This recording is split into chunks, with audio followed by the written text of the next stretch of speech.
And good evening, everybody. Welcome back to my channel and yours, Mike Schreiber Ministries, right here on YouTube. Oh, goodness gracious, have the tides of war turned? But for how long, folks? I'm bored. How about you? Let's do this. I'm your host, Mike Schreiber with Mike Schreiber Ministries, right here on YouTube. And we got Jesse Water Prime Time. We're going live with right in here, right now. No other place you and I would rather be than right here at Mike Schreiber Ministries. Let's punch this up over on the YouTube side of things, not just the OBS. Forgot to hit that, and then we're going to go ahead and go live, which we are live, but we're going to go ahead and broadcast. Right in here on both ends, OBS and YouTube. Okay, so today we have had a peace treaty signed for 2 weeks. 2-week ceasefire. No bang bang, no boom boom. I was looking forward to it. Why? Because I want the people of Iran to be free. I want the women to be able to go to college and take off those stupid headdresses. But nope. Nope, nope, nope, nope. If this stays at peace, the people of Iran still suffer. And everything we've done might be for naught. Now, I trust the president's plan. So we'll wait and see how things go. It's all in God's hands anyway, Melissa. And we missed you too. I don't know what happened earlier, but my live stream just cut out. And here I am talking and starting to teach a little bit on the word. And 15, 20 minutes later, I realized, wait a minute. What Brother Ken just said made sense.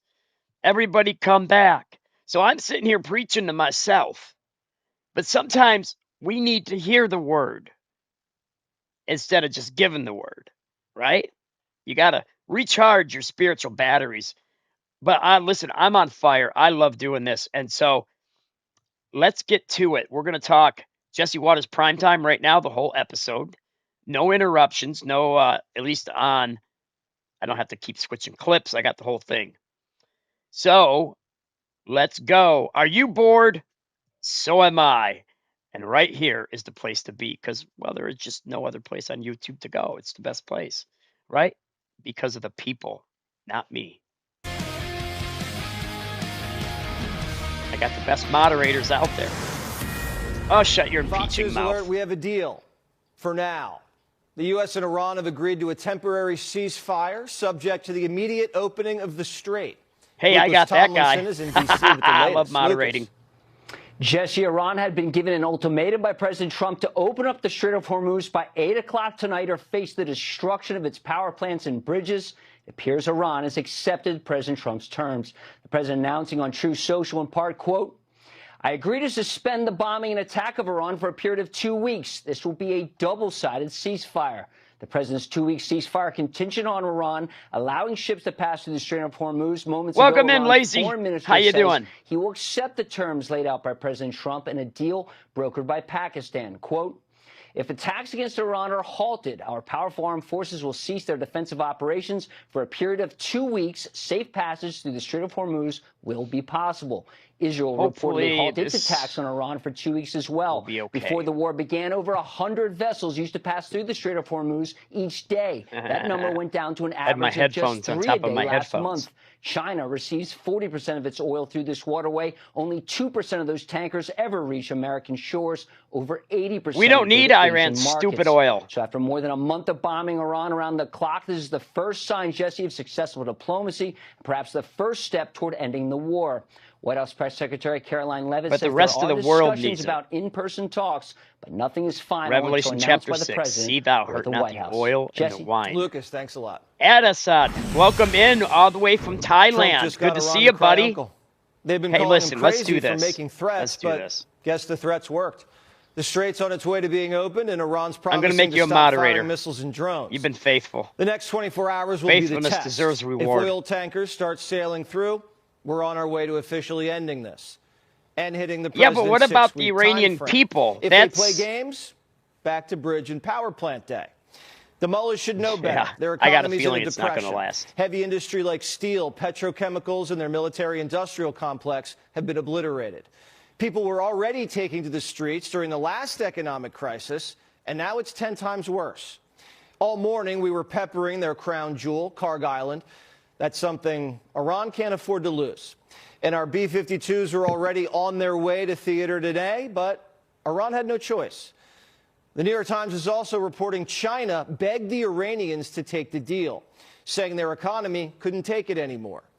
The regime was backed into a corner, and the president believed that sending in soldiers to open up the strait and seize Kharg wouldn't be wise and was a last resort.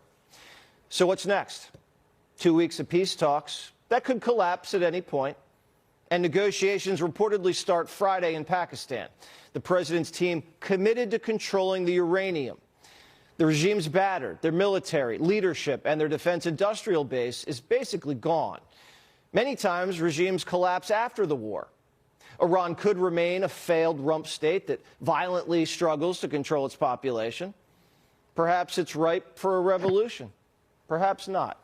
Perhaps never. The place is a mess.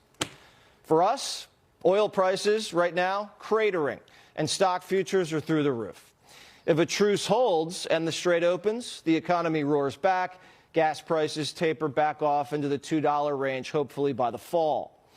American deterrence is back. The world just witnessed an overwhelming display of military and technological superiority. But this isn't over. We still have Cuba, Greenland, and Canada. Just kidding. General Jack Keane's our senior strategic analyst and retired 4-star general. So what do you think went down during this deadline? Well, listen, first of all, I appreciate President Trump and wanting to open the Straits of Hormuz, certainly, and also put together a deal with the Iranians that would give us everything. Welcome in, Chet. Good to see you again, my friend. Away from them using military Good to see you again. That's the essence of the deal. And the top of that list certainly is they have to give up and let us take away the nuclear enrichment that they absolutely have. And that's got to be in that deal. I know you meant hello. Number one in the deal, because I figured I just forgot the O. At the beginning of everything here, it was about their nuclear capability. But think about, what did the Iranians want here also? Why did they close the Straits of Hormuz? And what is the 10-point plan? They closed the Straits of Hormuz simply to put pressure on the administration to stop the war. Yeah, I've watched Game of Thrones, the whole thing. So let's understand when it came out years ago. What's at play here from the Iranian perspective and also from our perspective. I named my cat Nymeria. I don't trust the Iranians at all. The president doesn't trust them the dire either. wolf of he's negotiated with name? them time and time again. He knows they're liars and cheats. So this comes down to the deal itself and what's in it and the verification for it. The Iranians are experts at obfuscating Not and delaying this cat, deals. but the other cat. This is Lucy. And they lie and promise and don't deliver. So there's a lot wrapped How up pretty she is. in the deal. Oh, she's getting angry. My preference would have been to keep the war going as leverage to make that deal. But we are where we are now. Yeah, the sanctions on Iran. Ceasefire. Yeah, we don't need to drop sanctions on Iran. It comes down to all we need the to hold that in points place. in making that deal. Absolutely. For sure. And we'll see how that turns out.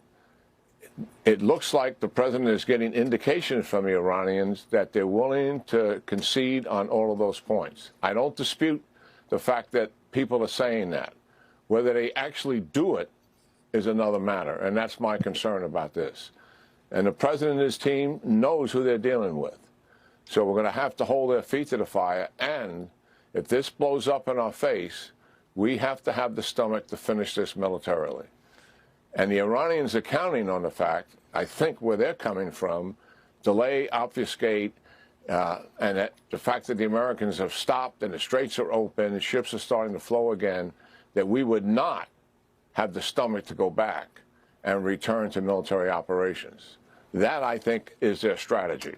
And we'll see if that unfolds. We'll know pretty quickly when it gets down to the actual fine points of the deal.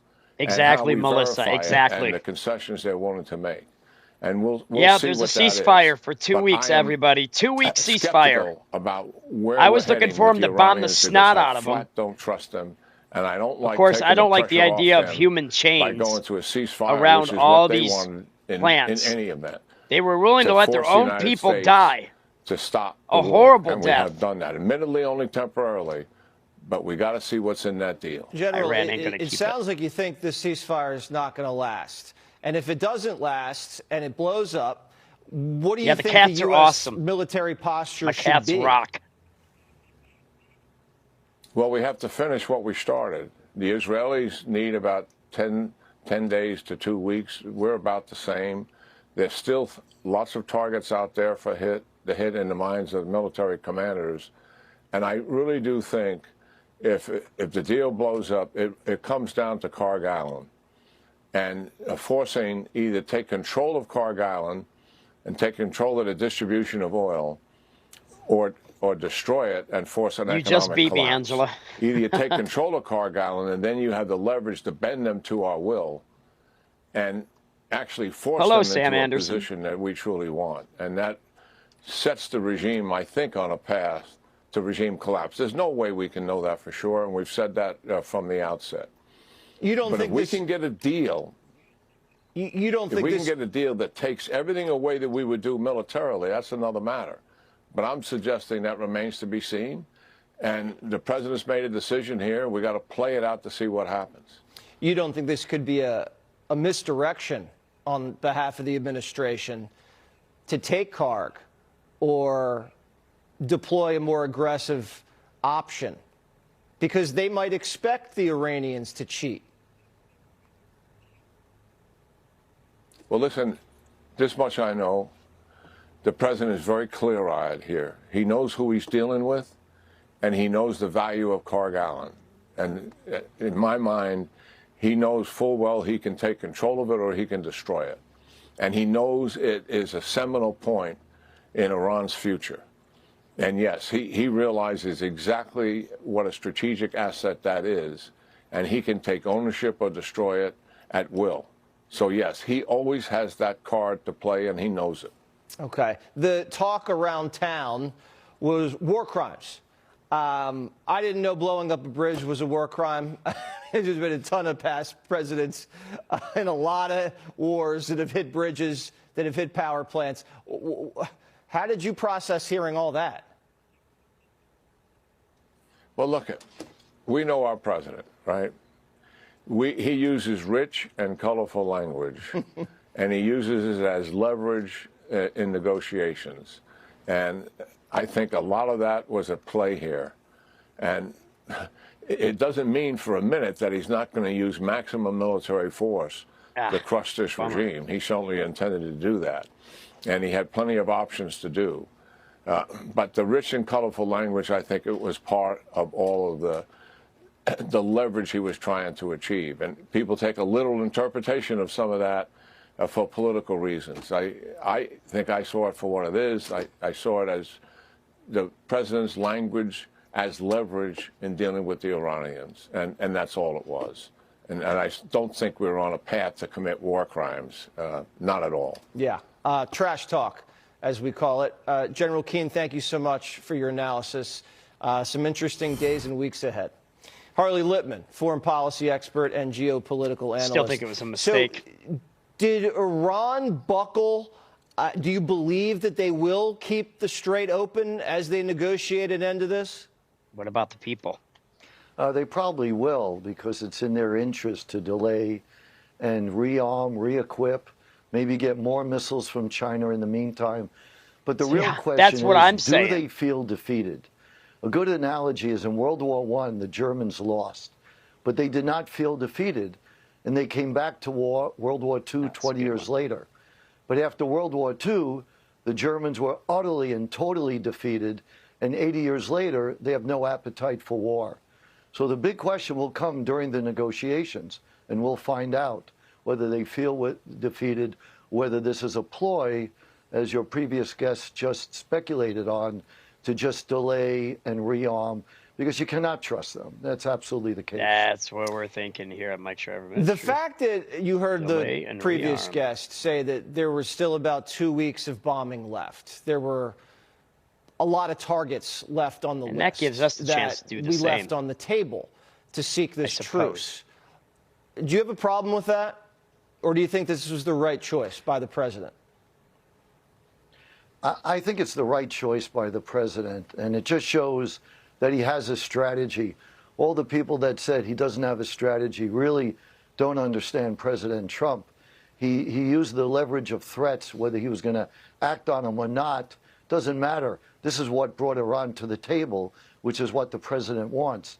And if he could get them to agree to the issues he has, and there are many issues, you know, the big one that the previous guest mentioned is correct. Getting that enriched uranium, #1 on the list, but also preventing them from developing ICBMs.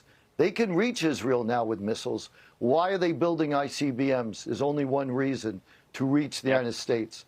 Third, proxies. They go 2,500 miles as of right now. You have to protect our allies in the region. You have to protect Saudi Arabia, UAE, Kuwait, Qatar, and others. They need our protection. They're our loyal, reliable friends and allies in the region. And 4, you have to think of the Iranian people. Human rights, what happens to them? They are looking for liberation. And I think that will happen. Doesn't happen right away, but I think inevitably this regime will crack. And I think there will be freedom for the Iranian people one way or another. I hope so. You never know, though, in that part of the world. It's very tough to predict. Henry, thank you so much. David Bellavia is a Medal of Honor recipient. So how do you feel about the announcement at 8 o'clock? I was really looking forward to Bridge and Power Plant Day. I'm going to be with honest you. This was something we hadn't seen before. I was excited about the prospects of finally knocking the regime out. But, you know, you heard from your guests, 35,000 point, and they're brilliant. I'm going to tell you from my perspective, being on the ground. Kiwi, that's a good point. You give us 2 weeks. This military machine, you give us 2 weeks to resupply, get our interceptors back. That's you're not just correct, hitting yes. the reset button. You're starting a whole new wave of suck if this ceasefire collapses. Because you got to think about, you know, the logistic machine that this United States military is, and the way that we've gone at them with a crescendo of violence from day one until this ceasefire. This is a world of hurt. If this ceasefire is broken, we're going to be watching the borders, making sure Iranians' friends don't start resupplying. And listen, we got their leadership while we were looking for that second crew member, the F-15. They let their hair down and they started meeting. Well, guess what's going to happen when these guys start coming out of their holes? They're going to get lazy and complacent. If that ceasefire cracks one bit, we're going to have a lot of targets of opportunity. Yeah, they'll be pretty exposed in the next couple weeks. So you're saying there's a possibility in 2 weeks, if the deal isn't the way we want it to be, we can just have rearmed, re-racked, and go back at it and finish off those targets that we still left out there. Is that a strong possibility? Let the markets recover. Well, listen, let amen the to oil that, start Zaza. flowing. We love go Trump back here at Mike in Shriver 2 weeks later Ministries. and finish the job. You see that happening? I'm saying that if it is a possibility, the wave of destruction that comes their way, right now what we're doing is we're trying to balance the amount of firepower that we have in the area. We got to get a B-52 from England. We got to get F-15s over here. We got to go to Diego Garcia. We got to knock on the door in Missouri and bring the B-2s in. Everything is positioned. Everyone is rearmed. And when they come at that wave, it's going to be like day one when you had 200 bombers, 200 fighter jets in the air, and everyone is rest, everyone is hydrated, new socks, we're ready to go. And that's going to be a world of hurt for the Iranians. You heard the last guest say, you know, you want to make sure the enemy feels defeated. He brought up Germany after the First World War. Do you believe that the Iranians, after 6 weeks of this, do you think they felt defeated, or do you think they thought they had more left in the tank? Listen, okay, I understand there's a lot of negativity out there. let's just put it this way. Chick-fil-A is not just closed on Sunday in Tehran, all right? The world is seeing how bad this is, and now the people have 2 weeks where they know they can go outside without getting hit with a stray bomb, without getting hit. Maybe there's more brazen nature of the people coming back out in the streets, but there is not a single person that's looking around and seeing what's happening in Iran right now. Everyone wanted to get that downed pilot. No one can get a helicopter or plane to get to that area. They're all on mopeds and I got a question for you. What kind of lies are the Iranian people being told by their government right now? I bet you anything they said the United States caved to our might and our strength. Yay, go Iran. Bunch of garbage. Lies. Propaganda. But that's okay. Hey, at least there's no risk of our soldiers dying and their innocents dying for right now. They put chain lines all around the power plants of people holding Iranian flags, hoping and just praying to a false god that we wouldn't strike them. And we would have. And it would have been a war crime on Iran. Iran will break the ceasefire. I bet you anything Trump did it for political gain, for the stock market gain, and for the oil to flow. That will help him in the midterms. And if Iran breaks the ceasefire, then it was Iran that breaks it, not Trump. Ambulances trying to get out That's that strategy. way. It is That's very called clear strategy. to even the most pessimistic Trump hater that this is one of the most overwhelming defeats we've seen in the modern era. Iran has absolutely nothing to present as a punch back, a counter punch to this American military machine. And it does feel like the next 2 weeks. Hey, Sergeant Sears in the house. Good to see you, Sergeant. For a lot of different things to happen, doesn't it? All right, you're not going to talk like that here. Grow up. What, I was Get out. Disappointed because I thought, what does this Thanks, look Sergeant. like? You got him. What does this wave look like that's going to knock them out? And then I'm thinking, wait a minute. This is actually getting a rest of 1 day, 2 days, allowing these, there'll never be lasting peace until Christ comes back. That's scripture. I mean, the rescue operation alone, ceasefires you are would good, get a 4-day weekend for that. But yet, that was one of the most incredible things. But now, every one of these wings and airmen and hey, the honest Dave, folks, they're all being honest. To say, okay, what do we have in the inventory? I disagree. Our allies need interceptors. We're going to get those back out and going. And now you've got oil prices down, stability in the marketplace. This is a world of hurt if they want to crack open this can again. Yeah, David, I think the military just got their spring break. 2 weeks. Let it go. Let it loose, and then who knows what happens after that. Thank you so much for all your input. Fox News alert, sirens are going off in Israel tonight as missiles are heading towards the capital. Mike Tobin's live in Tel Aviv with the latest. Mike. What? Wait a minute. This is a ceasefire. As soon as we got the ceasefire, we got a bunch of missile fire. It wasn't 5 minutes from the Truth Social post to the point where the phone started alerting that missiles had launched from Iran. The first of the missiles was intercepted, and the shrapnel landed outside of Jerusalem, not causing any problems. What we saw here in Tel Aviv were these cluster bombs, like you see on your screen. Was there right a now. time that the ceasefire goes into effect? Look a bit like a 4th of July firework, and it's not time yet. One bright point that comes streaking down to earth, but the or they broke the themselves, ceasefire. They shine bright when they first break up, then they get dark as they cool off, and then they explode when they hit the ground. And it looks like I'm getting an alert for one more missile. So I'm counting 6 missiles to this point. And it looks like we're one more, so we'll go up to 7. Who let the bombs out? Who? At least one more missile is inbound. Who let the bombs out? To the south of the country, meaning that the Houthis got in the act and fired a missile in that direction. But what I understand is that missile failed in flight. Now, and let's slip the dogs of war. It's back on, baby. What we're hearing from Israeli officials is that they wanted to see more objectives achieved in this war before there was I'm afraid Trump's going to say, okay. Particularly pleased with the proposals missiles we're not going to do anything in this 10-point but they proposal. broke the fire. But they say they will abide by the ceasefire, and it is President Trump's decision to make. We did just get another alert for an inbound missile on the phone. It could be as long as 10 minutes. Kosei Makes is in the house. Good to see you, buddy. At the launch, Good to and that see missile you. has to carry Yeah, I'm not all the way from surprised Western either, Iran and get Tim. here. So Not there surprised. is a hot minute. Welcome and it to takes Mike a little Shriver while. Ministries. People have a chance to get to the Mamad or bomb shelters. In about 5 to 10 minutes. I know, I do too, Chris. I anticipate that we'll start hearing the sirens. Out? Let me check real quick. Can you see if this one is coming into this area? Yeah, north and south as well. It looks like it's coming into this area, and there's also some indications that the alerts are going to the north and the south. So that guy could get wiped out any second. Drill that the people here in Israel repeat time and again.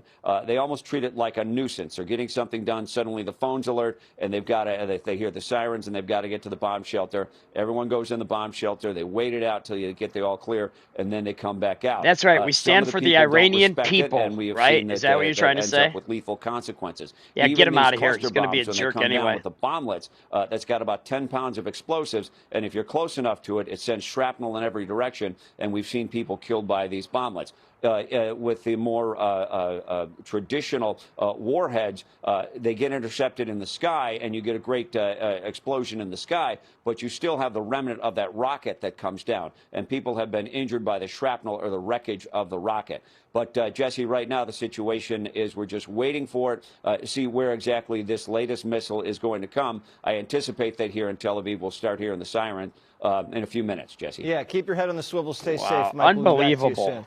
Wow. Got it.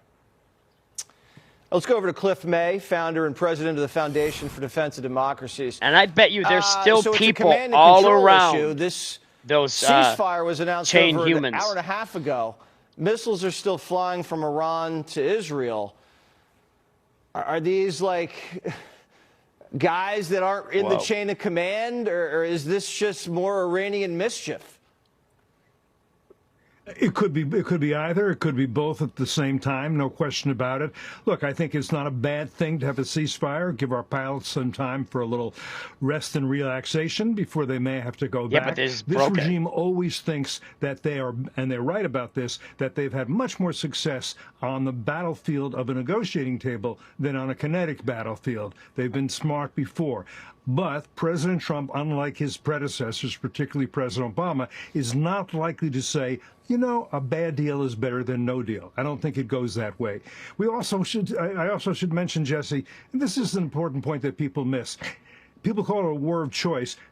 You know, we've known for 47 years that this regime had as its ambition death to America, and they were building the means to achieve yeah, you did. that Yeah, goal. I guess I didn't quite Nobody get that. I before thought maybe you President meant Trump something on your said, phone I'm or do something. something to stop them We from are advancing. If he hadn't done what he was 65 doing, subscribers how far to along would this 200 regime subscribers be in 2 in 1 years, day. 3 Let's see if years, we can 4 get that. years, in terms Please of the subscribe. missile arsenal, in terms of the centrifuges, in terms of Pickaxe Mountain, which would contain those centrifuges, immune from B-2s and massive ordnance penetrators. This regime would have gotten to the point where it could not have been handled. And the president, I think the president will see if this ceasefire can lead to something more. But if not, I think he'll go in and do a lot more damage to this regime. All right, we'll see what happens. Cliff, stay there. We're going to go over to Tel Aviv to talk to Mike again. Mike, what are we seeing there?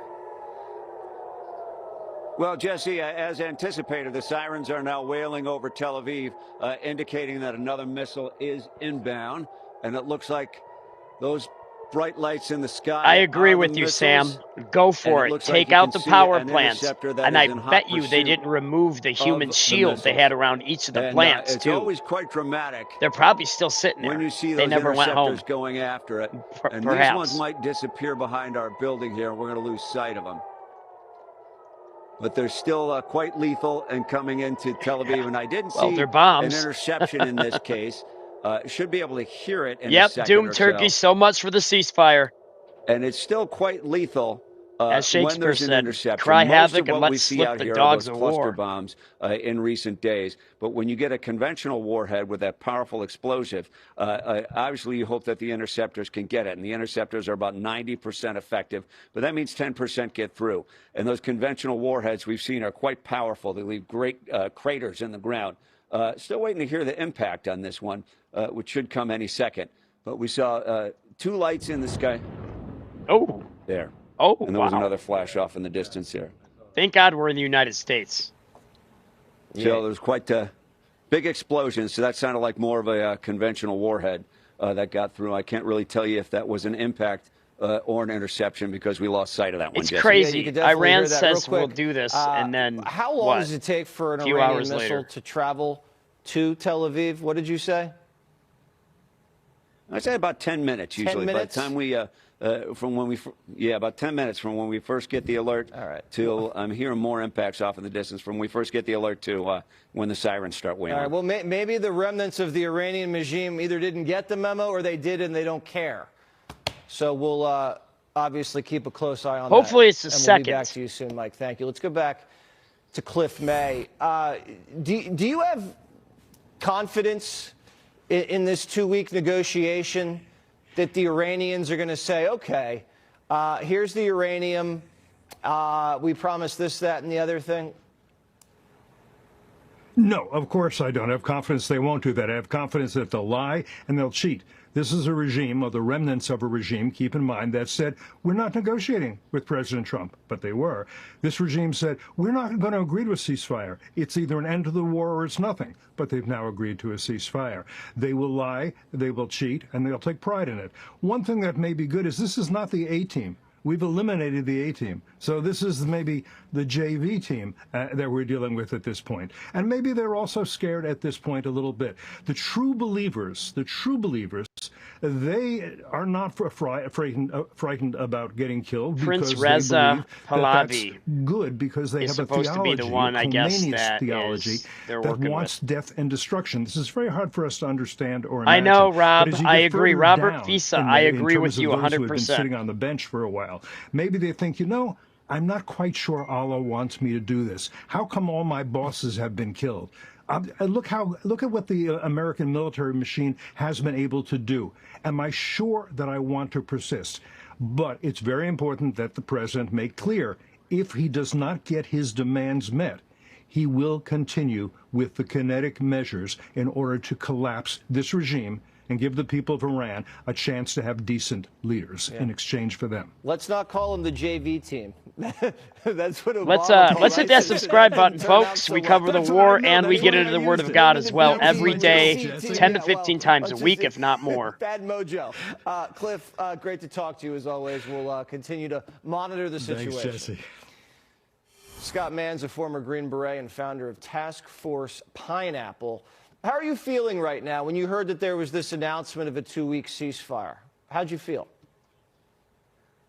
Hey, Jesse. Thanks for having me on. I mean, I think it is good for just a refit for all of the crews and the logistical apparatus that's making the air interdiction happen. I mean, I cannot imagine the air tasking cycle that they've been operating under and, just that workload. So that piece, I think, is good. And look, I think also trying to give some room for diplomacy here, I think is important. But like your last guest, I am skeptical about the willingness to negotiate in a meaningful way by anybody in this regime. But I think we need to be careful about calling anybody JV. Asymmetric warfare is a very serious thing, and, they can inflict a lot of damage abroad and at home. Yeah, and as a former Green Beret, you're hearing all these people talk about seizing Karg, securing the coastline, and what that would look like.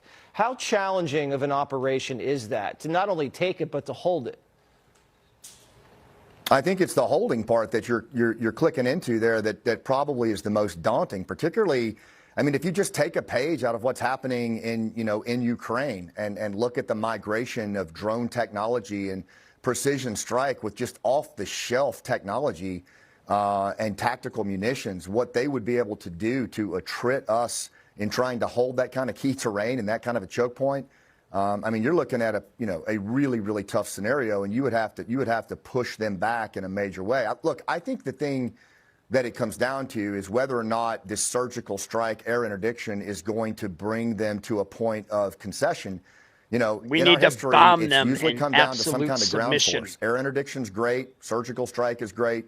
But at the like end of Trump the day, said, it usually we comes will down help to something them on the ground, rebuild, even if it's a surrogate force. but Was no it heading nuke in that material. direction, though, the aerial campaign, especially the threat level of power plants, bridges, petrochemical facilities?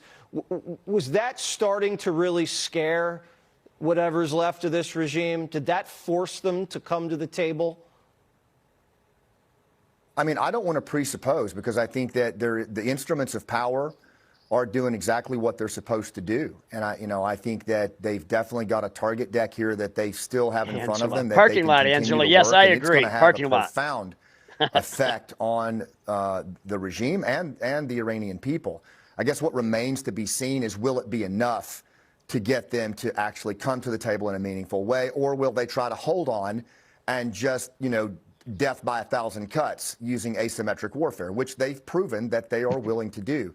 So, I mean, that remains to be seen. But if it doesn't, then we're going to have to look, I think, at some point at some kind of escalation of options that includes some kind of ground option, even, again, if it's a by, with, and through partnership with indigenous forces. Wow, possibly the Kurds. But you see the possibility of seizing Karg and holding it, and that being a feasible maneuver?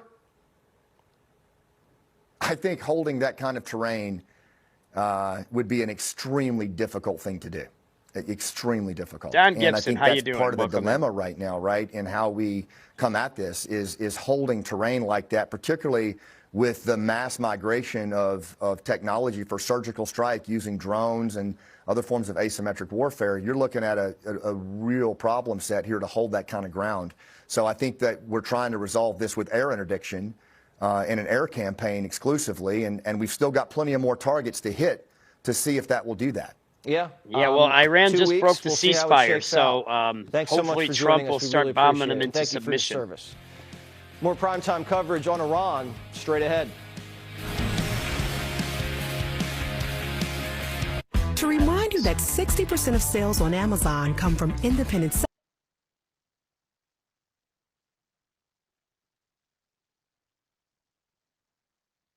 And in Iran, it would be the commitment of a great war. Vladimir Putin say that. We've never even heard. Here he is when Biden couldn't.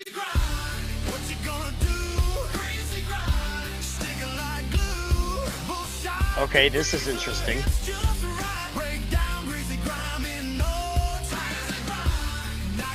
So my kids gave me a nickname. They call me Cow, and they got animal names too. I got potential to be a great singer. Available at Walmart and on Amazon. Or it's a bowl, whatever. It's all the same, right? When it comes to my daily heart health supplement, I've got 3 come on. rules. It's got to be plant-based. $5 a month. You're welcome. Pure Talk. Everything you need. Nothing you don't. Trump decapitated the Iranian leadership, but Democrats think we cut the wrong head off. Well, Iran just broke the peace treaty. Every member of Congress and senator must be calling for Trump's removal today based on the 25th Amendment. Oh, shut up, now, dude. Who cares about the 25th Amendment? Here he is when Biden couldn't finish a sentence. I've seen the president twice in the last 2 weeks. I've had a conversation with him. He's completely mentally sharp. More than 70 Democrats are calling on Trump's cabinet to yank him out of the Oval and throw him in a straitjacket. But the cabinet's not getting off that easily.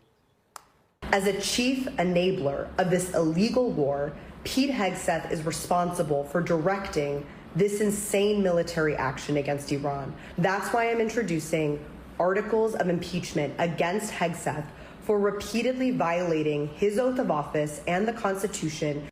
Democrats want to impeach the war secretary for winning a war. And suddenly the commander-in-chief, who's on the verge of peace in the Middle East, is more of a maniac than Pootie Poot. A whole civilization will die tonight. We've never heard Vladimir Putin say that. We've never even heard Kim Jong-un say that. The President of the United States has gone into threatening to wipe out a 5,000-year-old civilization, one of the great civilizations on the planet. Iran's the leading state sponsor of terrorism. They slaughter civilians, bomb hotels, and wrap toddlers around power plants like human shields. Democrats hear that? And they want to put Trump on trial, not in New York, in The Hague. There's no way that he can do what he says he's going to do, which is to bomb every single civilian target. That means the world court system. And in Iran, it would be the commitment of a great war crime. And it's not, I mean, I'm old enough to remember the Nuremberg trials and how we've held the Germans accountable after what the atrocities they committed during World War II. Now that Trump gets a 2-week ceasefire, Democrats are saying Trump's chickening out from being a war criminal. They think it's a war crime for an American president to win a war. But fighting a war for 20 years and then evacuating in disgrace with Afghans clinging to the wing of your plane? What do they call that? Charlie Hertz, the co-host of Fox and Friends Weekend. All right, Charlie, the Democrats, the deadline, the ceasefire, what do you got? Well, you know, it's really kind of remarkable. There has never been a president or any politician that has unified Democrats quite the way Donald Trump has unified Democrats. He has driven them absolutely out of their minds. And it's not just random weirdos on CNN who are talking about the Nuremberg trials. You've got actual sitting members of Congress, Democratic members of Congress, talking this nonsense. And you know, the thing about it, I think, is that, you know, Donald Trump has gotten so deeply into the core of their minds that they have wound up finding themselves defending open borders, defending rapists and child murderers over the American people, and now defending the single largest sponsor of terrorism in the world. And my question is, Jesse, when Donald Trump walks off the stage, they're going to be left, Donald Trump won't be there anymore, and they're going to be left holding hands with child rapists, illegals coming into the country through their open borders, and actual terrorists, and the greatest sponsors of terrorists in this country. And I really don't think that their political future is very bright if we are good at reminding people that those are the people that they sided with simply because they despise Donald Trump so much. Well, I don't think Senator Chris Murphy's very bright, because I heard for weeks, stop bombing. President Trump, stop bombing Iran. Stop. You got to stop. Trump stops for 2 weeks. Chris Murphy on CNN, his head was about to explode. I've never seen him angrier. Donald Trump did what he wanted him to do. He stopped bombing for 2 weeks. He looks like he's out of his mind. I don't know if you can even deal with these people. Because it has nothing to do with issues. It has nothing to do with actual success or failure. It only has to do with taking a side that is opposite of Donald Trump. And, you know, a guy like Ro Khanna is held up as being one of the more reasonable Democrats in Congress. And there he is talking about war crimes, about Donald Trump committing war crimes, because he's carrying out a very effective campaign against a regime that every single politician going back for 40 years, Democrats and Republicans, has recognized is an actual threat to the world and a threat to America. No regime has killed more U.S. service members than the proxies working on behalf of Iran, Iranian weapons, and what is a lot of that, of course, was funded by somebody like Barack Obama, giving billions of dollars to these people. Barack Hussein Obama. Doing, whatever you think of him, is Rush working. Limbaugh on and the EIB they refuse to see it because they their minds have been turned into cottage cheese of hatred. They hate this guy so much they are incapable of actually seeing the success for what it is. Maybe it was because it was TDS Tuesday. I think that had to be it. Charlie, good to see you. Thank you again for joining us. More breaking news on Iran next. Dry, tired, itchy, burning? My dry eye symptoms got worse over time. My eye doctor explained the root was inflammation. Iran has broken the ceasefire, folks. Xiidra treats the signs and symptoms of dry eye disease. It's official. Allergic to Xiidra and seek medical help if needed. Common side effects include eye irritation, discomfort, We can take our ability to bring focus onto what your cause is. Hey, it's Sylvester Sly Stallone. To do this for you. He's got a great show, by the way, on the whatever network it is. I think it's Paramount Plus. People that have the means is contribute to these incredible. We get them all the comprehensive services they need to assimilate back into society. Everyone. Nozzles from wide spray to pin of a new one. But don't wait. If you're Electrolyte based on your unique needs, text BUILD to 59583 to accomplish a few things: disarm them, prevent them from the ability to rearm, hurt their proxies, stop them from projecting power in the region, and prevent them from getting a nuclear weapon. You got a ceasefire now. Nope, how far along did he get in achieving those objectives? Well, Jesse, I'll tell you right now, unlike cottage cheese brains like some people may have, according to Charlie, I can tell you that the military is laser focused and have achieved a number of their military objectives in this campaign. When President Trump set out to, number one, prevent Iran from having a nuclear weapon, limiting its ballistic missile program, stopping its proxies, and now that fourth one, get the Strait of Hormuz open for the free flow of oil, we're achieving those objectives. And this 2-week break, in many ways, is an opportunity that we need to look at on two fronts. One, it gives us a chance to rearm, refuel, give the crews rest, get some maintenance done. But by the same token, it gives us an opportunity to prove a 47-year track record of lying and murdering on behalf of the Iranians, that they will violate this ceasefire. That's what the liberals do, Blood Moon, you hack. That is going to be, the devil's going to be in the details. And trust me, we're going to be keeping an eye on them. The military is going to be watching. Thank you for getting that one, Melissa and Andrews. This, in many ways, should be viewed as an opportunity for us to prove to the world that Iran is who they say they are, liars and murderers. Yeah, it is going to be an opportunity. It's going to be very Hey, Ark, how you doing, buddy? In these next 2 weeks. Good to see you. Ark's back. What do you think will happen? And what should we do about it if they violate the ceasefire?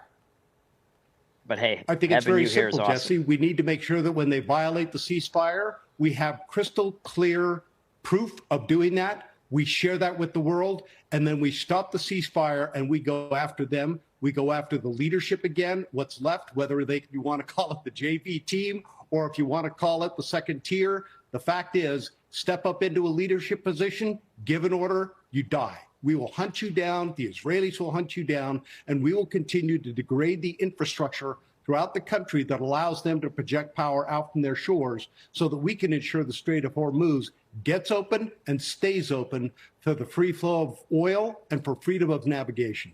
All right. Well said, Kirk. Thank you so much.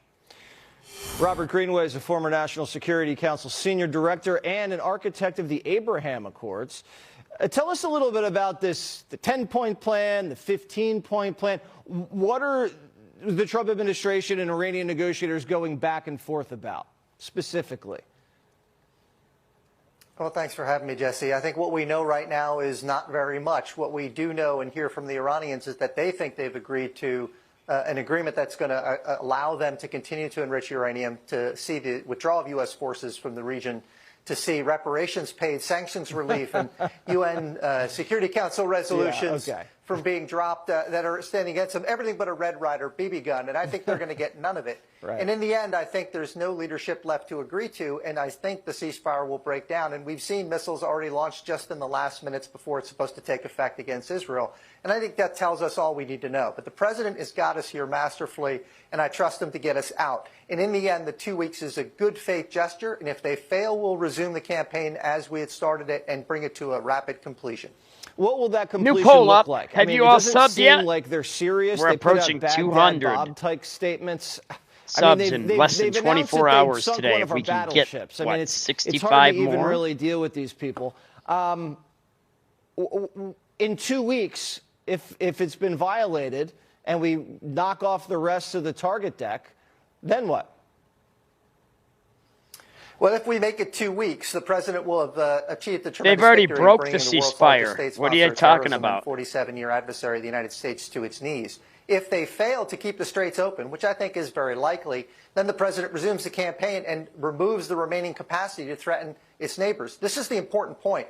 The U.S. will no longer have to reintroduce forces into the region at the levels we used to. It'll be well within the capability of Israel and our partners and allies in the region to address. And that will allow us to reposition assets in more important regions for the United States. And this is, I think, the critical recognition. It's not an endless war. It's the end of endless wars. So it'll give us more of a moral high ground. We already had it, but even more of a moral high ground because you prove that they can't be trusted.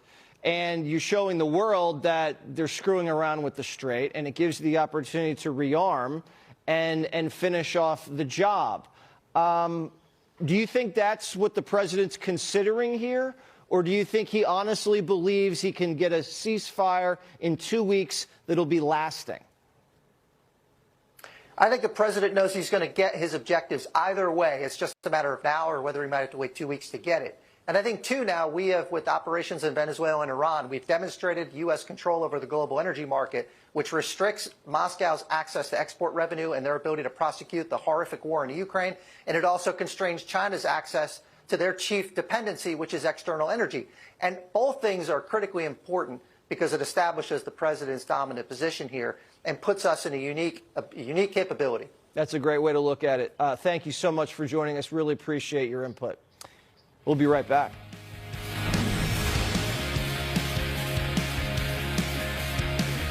Ouch. Hey, vacation next week, Lisa. 5 days. Nice.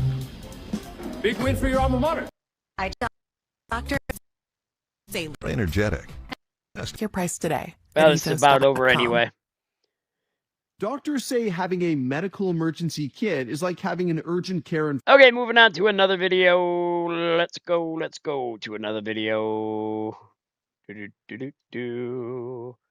And back this way we go. And he's one of those guys. Think of going in and buying a hidden fees. I got this. Give me just a second, guys. Stop waiting. Audience, I love you, America. And here we go with another video. It's 11 p.m. on the East Coast, 8 o'clock here in Los Angeles, and 6:30 Wednesday morning in Iran. This is America's Late News, Fox News at Night. And breaking tonight, a double-sided ceasefire. President Trump announcing a 2-week pause in fighting in exchange for Iran reopening the Strait of Hormuz. The president said he was planning to destroy Iranian infrastructure, and after it turns 37 waivers from previous presidents. He went after and he walked away from the Joint Comprehensive Plan of Action. He killed Soleimani. He did all this and had cautioned the Iranians. This is a guy who means what he says, and be very careful about it. If in 2 weeks they keep postulating and don't come to an agreement, I would say we're going to take Karg Island, which is their economic lifeline. We will take the islands in the Straits, Geisham Island and Larnaca Island. We'll make sure that the Straits stay open. We'll make sure that the flow of oil is good, and we'll control it. So this is one of those you tell the Iranians, look, this is a guy you're dealing with right now who means what he says. He's not like other presidents who've said things and never delivered. He will deliver. So this is a chance for them to actually deliver the goods in the next 2 weeks. And we'll just have to wait and see, just like Reagan said. Trust but verify. Let me go back to the Straits and what I believe are the two most important issues. Keeping open the Strait of Hormuz, number one. Number two, the 60% enriched uranium. That means they can never be a That means we're doing something right, Melissa. When the trolls are heavy, that means we're doing something right. When the U.S. keeping the Strait open, when the U.S. taking over Karg Island, again, that's where 90% of their oil comes from. That's where it's all refined and put together and shipped out. What makes you think that is part of the overall overarching goal of the president? Well, it's an overarching goal, but it's also, when you go back, he actually does what he said he's going to do. You know, they violated JCPOA at the very start. Zaza keeps coming back in all the time, which is fine, but they say good night, and then they keep coming back in. It's kind of weird. 3.67% they were allowed to enrich that uranium, they're going to 60 to 80%. You're getting your weapons grade, which is 90%. So this is one of those we're going to keep watching it. We can monitor it. We're going to have to let it. Hey, Country Carpenter, good to see you. On the ground and actually see what's happening and making sure that nothing's happening with the enrichment of uranium. The Iranians prevented that from the first time. That was one of the reasons we walked away from JCPOA. Not only was it time limited, but also the fact that they never got to check in and see what was actually happening on the ground. Amen, Bubba J. Amen. So this is one of those, they're going to have to deliver pretty much so. And the president's going to go through the next 2 weeks. He's going to make sure that happens. And there's going to be consequences if they don't. And I think that economically, we will destroy them. Their military's already been destroyed. Their nuclear capacity's already been destroyed. The next is we destroy them as a nation, which means we economically destroy them. You can do that with keeping the straits open and also taking Carg Island. We have the capacity, the capability to do that. With we are 51 subs. Thank you guys. Away from 200 subs in 24 hours. Less than 24 hours. He's willing to execute and actually fulfill that job. Well, my understanding is we hey, know Roscoe. where that good to see you again, man. Is. I would imagine that the Libyan model that we used in the past, we would send in American scientists, nuclear scientists. They would handle it. They would remove the canisters. We would take full control of it. That seems completely non-negotiable. Do you think the Iranians have already agreed to that part? Well, they should. I mean, that's where it goes back to the type of individual they're dealing with, was Donald J. Trump. I wouldn't use our troops. I would say we don't have to use our troops to do it. I would say to the IAEA, to Grossi, hey, look, this is your job. You get paid to do this, dude. You go in and you get those canisters. But that's not what we did in Libya. You're the one who's supposed to be controlling that product as well. So I wouldn't put our troops at any risk. They don't have to do it. I'm not talking about our troops. Comes together with an outside party. Grossi is not my an God. American. That guy needs to let Sean talk. Ability to do that. Make them to go do it. Make the UN go do that. For once, maybe the UN can do something that's positive. I don't trust the UN to do anything. The IAEA has they already broke the ceasefire. Been wrong on their nuclear capability the entire time, and the Iranians, get to basically say anything they want to the IAEA, and they just regurgitate it. But we'll see what happens. This will play out very quickly. Lieutenant General Kellogg, thank you. We appreciate it. Go ahead, sir. To them, they were denied presence. They were denied presence. Yeah. It's one of those things. Force them to go in. Force them to do it. The Iranians didn't allow them to go in the last time. Force the Iranians to allow them in. I really trust the Americans to do it. I think our scientists, our military would need to be in control of it. Maybe you're right. Maybe that's a better call. Certainly something worth thinking about. General, we appreciate you being with us, as always. Thank you. And today, on board their amphibious assault ship, the USS Tripoli, the U.S. Marines were pictured preparing for some kind of assault. Make no mistake, Iran just came within minutes of a whole new phase of this conflict, and that would not have gone well for them. Now, here with more, Middle East Forum Chief Strategist and former Special Forces Jim Hansen and former Navy SEAL Jack Carr. Jack, I just got to imagine that these guys were preparing for whatever the president needed them to do. Well, that's their job, and it's to be prepared. And they to do go it to well war when that call comes in, and to be a better operator, better leader today than they were yesterday. And they can also be used as a feint. So get the Iranians looking one way when we come in with something else. But really, for over a month now, we've been attacking that will and the means of our enemy. So their means to wage war and export violence, and their will, meaning not of the people, but of the regime to stay in power, to continue fighting and to defy the demands of the United States. There's still targets out there, so there are still means, as evidenced by the fact that one of our F-15s was shot down in recent days, and that they're launching missiles at Israel, probably as we speak right now. But when it comes to the will, we have been degrading that leadership, going through all those layers of leadership, as you said earlier, and have we finally gotten to someone who will acquiesce to the original demands? He's exactly right. They have officially broken the peace treaty. Meaning no nuclear weapons, no ballistic missiles, and no support of proxy terrorist organizations, specifically Hezbollah. Have we gotten to that person? Is this a stall tactic? Will there be infighting because not everyone in the regime will agree with this person who might be negotiating with the United States?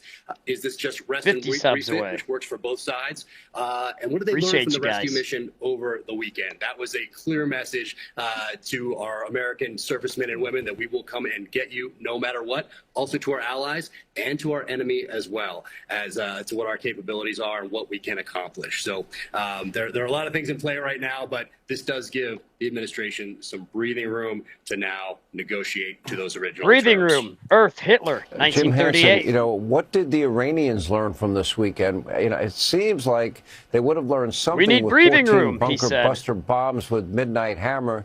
Obviously, everything's been decimated with Epic Fury. Then, of course, this incredible, heroic, brilliant military effort over the weekend to rescue this pilot.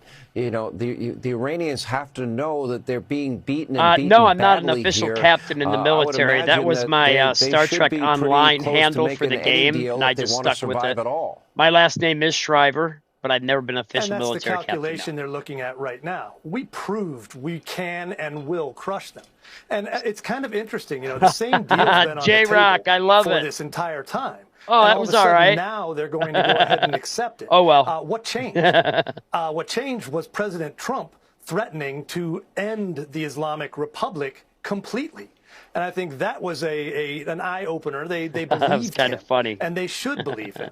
And I think I have a question for all the people who were losing their minds 49 today subs and away howling. from 201 President days. Trump should Thank be you, hauled guys. out of the White House in shackles and frog-marched away to be tried for war crimes. Now that it worked, now that that hyperbolic rhetoric stopped an additional escalation, is he going to get an apology from them? I doubt it. What he's going to get is the opportunity to prove to everyone that they had a plan. Nothing like they coffee worked at the midnight. plan, they destroyed the capabilities and the will of the enemy. And Yes, now the we're Lions going to the will win negotiating next year. table to give a peace that can work With and Jahmyr security for the Gibbs region. as one of the best running backs, if not the best in the early NFL. On, Jack and Carr, great the wide Iranians, receivers. the We just need to president had stop told being us had injured. already agreed that they will give up any nuclear ambition. Well, for that to be real, that would mean the 60% enriched uranium has to be turned over. It would sound like they've already agreed to that in principle, not a matter of if, but how it will be turned over. Is that a fair assumption? I would say so. That is, that has been a red line in the sand, not just for this administration, but for multiple administrations of both parties. So anyone who says differently, that is just that's just on the politics side of things. So I would say that is the one main thing that Trump wants to get out of this, and the other is ballistic missile capability, and of course the support for the proxies. Those are high on the list as well. But what does this ceasefire really allow us to do? Now it allows us to continue gathering intelligence, to continue assessing that intelligence, and to rack and stack that target deck. So if and when we go back and hostilities continue, then we are more prepared to go and hit as hard as we possibly can. And who knows, get down there another few layers. Who knows how many layers deep we have to get in order to get those things that we discussed earlier. Yeah, the Lions do need defense Jack Carr, bad. thank you. Jim Hansen, thank you. We appreciate you both being with us. Also, a lot coming up tonight. In less than 2 months, Iran has been brought to its knees, and a lasting peace, hopefully, for the world, for America, within reach. So how will the left react? The one and only, the great one, Mark Levin. He'll join us straight ahead. Mark Levin, all Did you right. know that I Christian love Faith Mark. Publishing works with authors just like you to turn manuscripts into published books? Hi, I'm Luke. Hi, Have you Luke. written a book I'm but Mike. Don't know how to get it published? We do. We take our publishing from the infancy of editing to distribution and sales. We're looking to publish books with positive content in all genres. We understand that your labor is more than a officially book. Iran is It's bombing unique, Israel right personal, now, so and the likely peace written treaty with a higher is purpose null to and spread the void. word. What Interested will in learning Trump more? do with it is You the can call the question. number on the screen today or scan the QR code, and we'll send you a free writer's guide packed with tips, tricks, and templates to help you finish that great American novel. Call now. Don't just believe me. Have you been reading these author reviews? Perhaps the smartest decision our authors make is to contact CFP.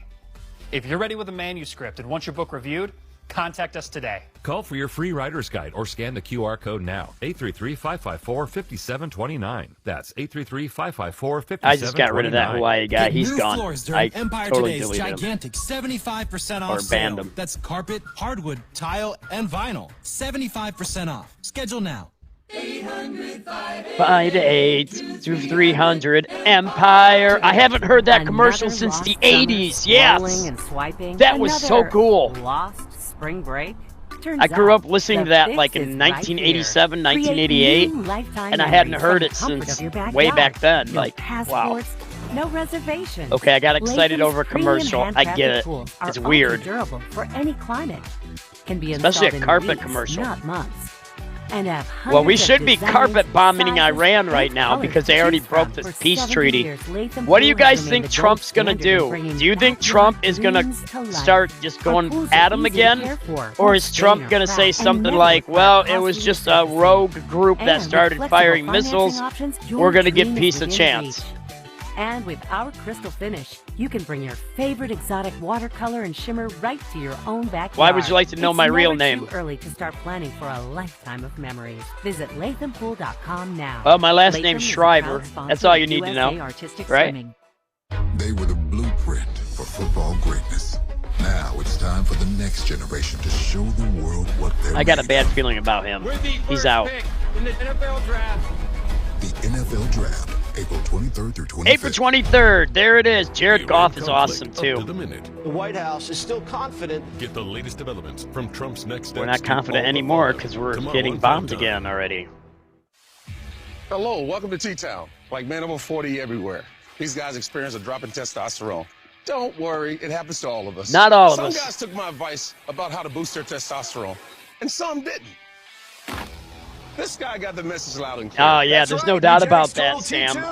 T2. But they've already broken the peace treaty. We've just watched Jesse Waters, like, what, a half hour ago? And we watched the bombs dropping coming out of Iran into Israel. Cease the peace treaty. Unless Trump says we're going to give it another chance, they have already broken it. There is no peace treaty. It's It'll make already you feel null like and a void. new man. They And by started the way, bombing Israel. She'll like it too. You can only try before you buy. I certainly with this hope special we are. offer. Get your complimentary bottle now. Text HARD to 215-215. Do it now. I want their women freed. I want them to go to college, get the stupid headdresses off without threatening their lives. That's why new They deserve Nugenix freedom. Total T2 let you try before you buy. Just text to claim your complimentary sample. Nugenix Total But can it T2. happen? It's the Can we next actually generation change the testosterone Middle booster East? That sends nitric oxide levels Not all of us. skyrocketing That's in the just 3 LOL. hours. Feel leaner, stronger, and ready for anything. Well, if With you're more a man, energy and Melissa, drive. Prove it then to yourself. you Text don't got to HARD worry about testosterone. 215-215. Do Unless it you're now taking and we'll include a testosterone bottle of injections. Nugenix Neurozone Brain Supplement, absolutely free.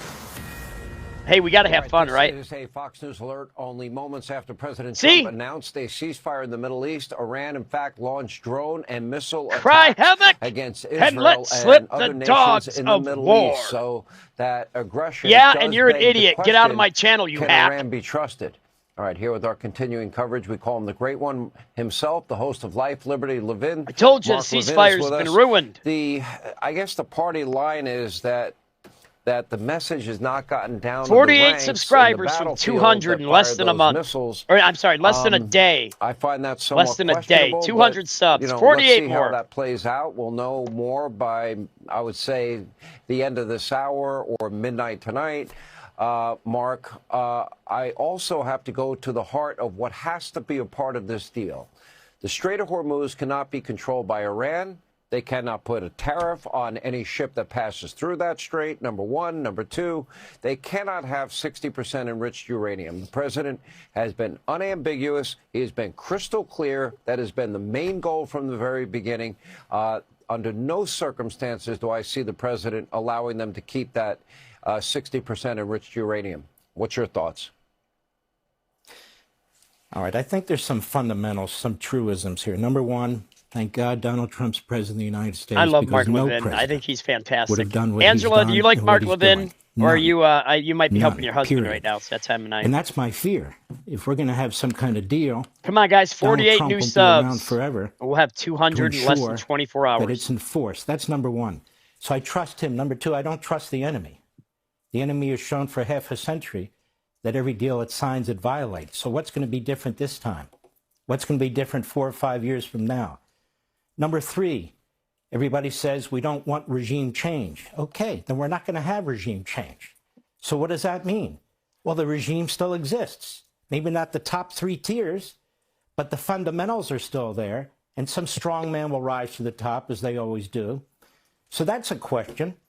The president is up against really unbelievable obstacles. He has a Democrat Party that basically would rather destroy him than the enemy. Yeah. And that is their focus. Number two is come on, Mark, bring it, brother.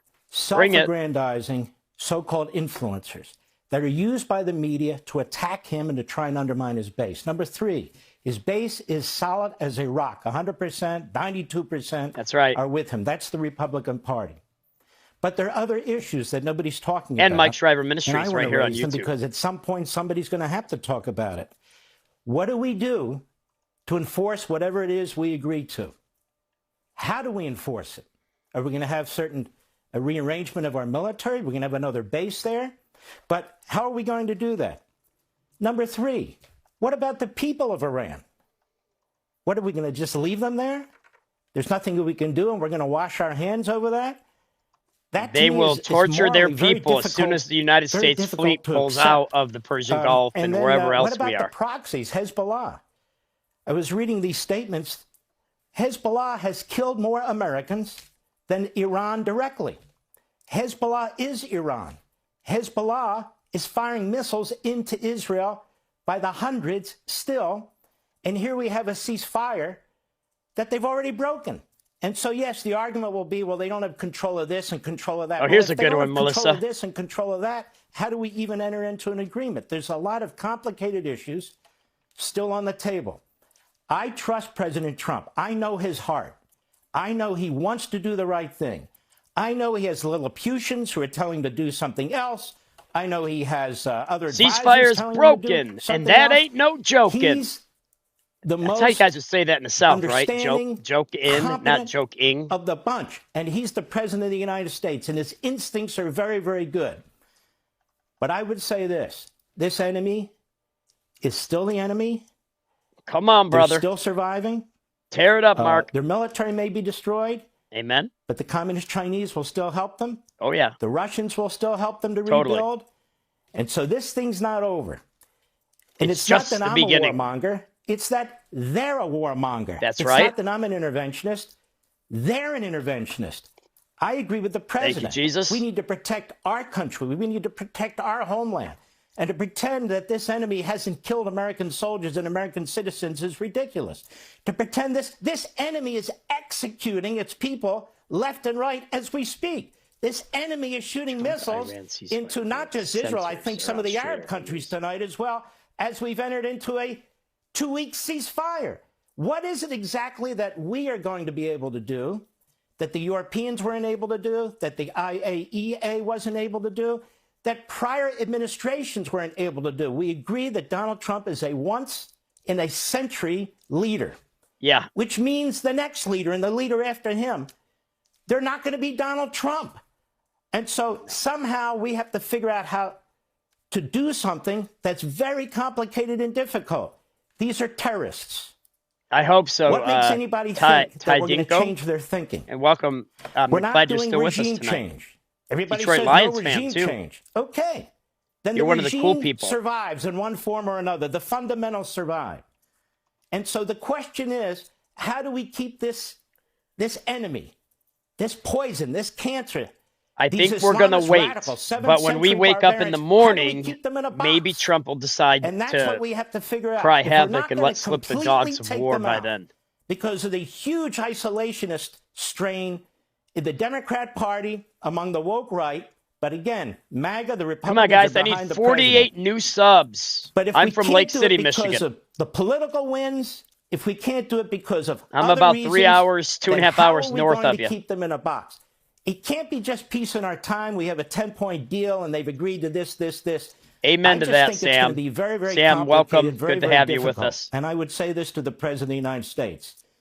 I personally know that you will do the right thing, that you're going to try and make sure that it works for now We and have forever. to finish And so I what have we complete started. faith in this Otherwise, man, we're no different than the because he's brought us Democrats to this point. in He's blown out Afghanistan the nuclear system, and everything where else. he's taking out or trying to take out all the enrichment, where he Which is was not taking them at started their word. 20 years prior, where but he has used our nevertheless. military in one of the most brilliant, spectacular military campaigns in American history. I'm glad he's there as President of the United States. There's some very complicated and difficult issues on the table, and I think if anyone can handle it, he can handle it. But this enemy, make no mistake, they are the enemy. They're not going to go away if there's not regime change, and we're going to have to figure out, and it's not going to be easy, how to keep our foot on their throat. It's not going to be easy, especially since we change administrations typically every 4 or 8 years. That's it. I'm done. I pray for the president and our troops. I pray for the people in the Middle East. I pray for the people of Persia.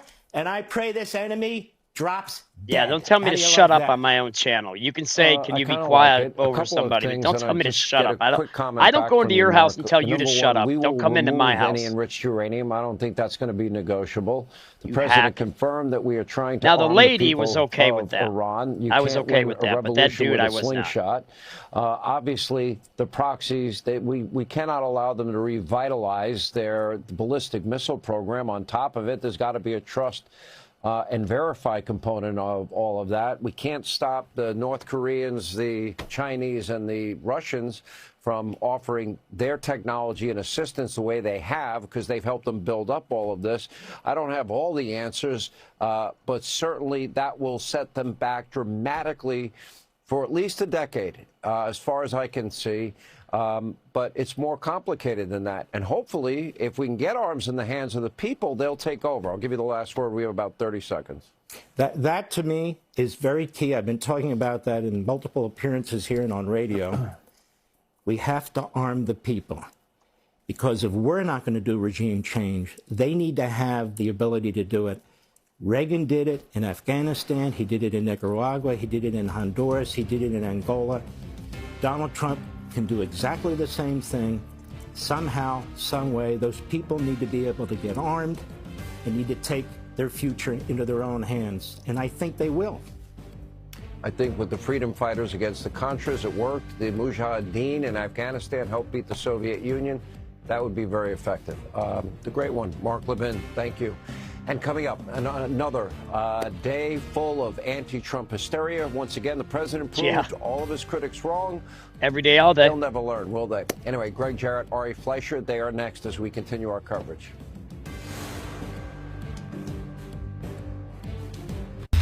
At U-Haul, we know every family moves at their own pace. Is that heavy? That's why we have U-Box. Take that to the kitchen.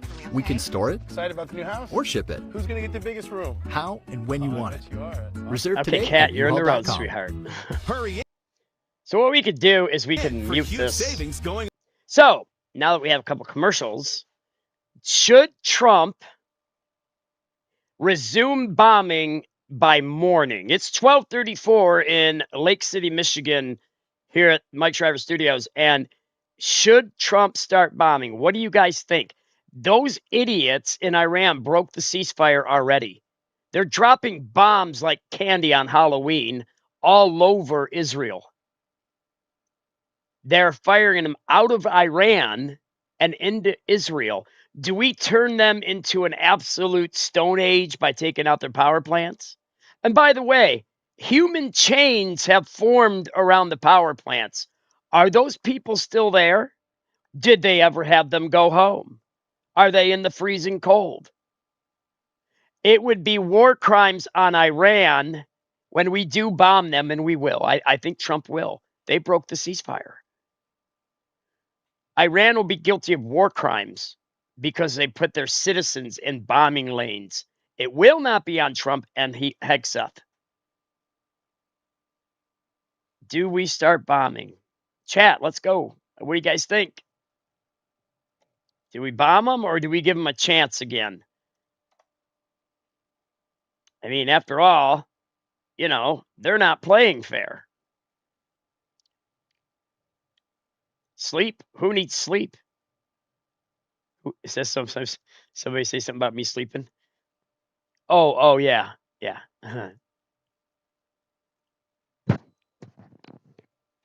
Hey, hair club for men. I don't need that yet. Thank God.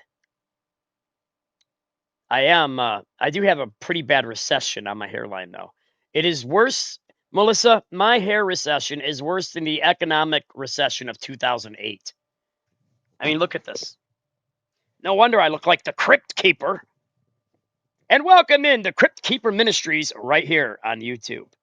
Wait a minute. I'm sorry. That's Mike Shriver Ministries, not Crypt Keeper.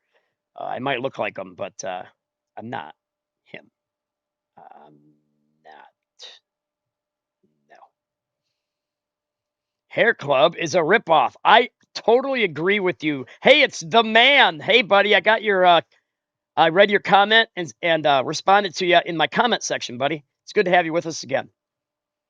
Iran has officially broken the peace treaty. Do we bomb them? Yes, Angela says bomb the snot out of them. Look at all those bombs, Angela. Kat, you're in the road. You gotta go. Go sit on my Bible like you always do. Standing on the promises of God's, my cats do. Iran is bombing Israel as we speak. Angela, is your alert still going off?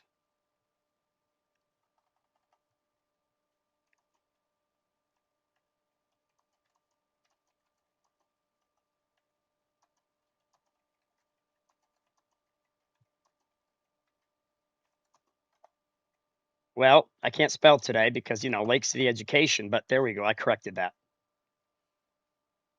Yeah, I always I respond to every comment. I'm serious. I do every comment. So it's great if you guys put comments in my comment section when you watch my videos once they're uploaded, or even after I'm done with these. Okay, here we go. I discuss my clients. You may not live long. Oh, wait a minute. Dumb commercials.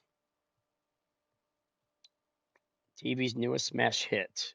No, that would be the TV show From.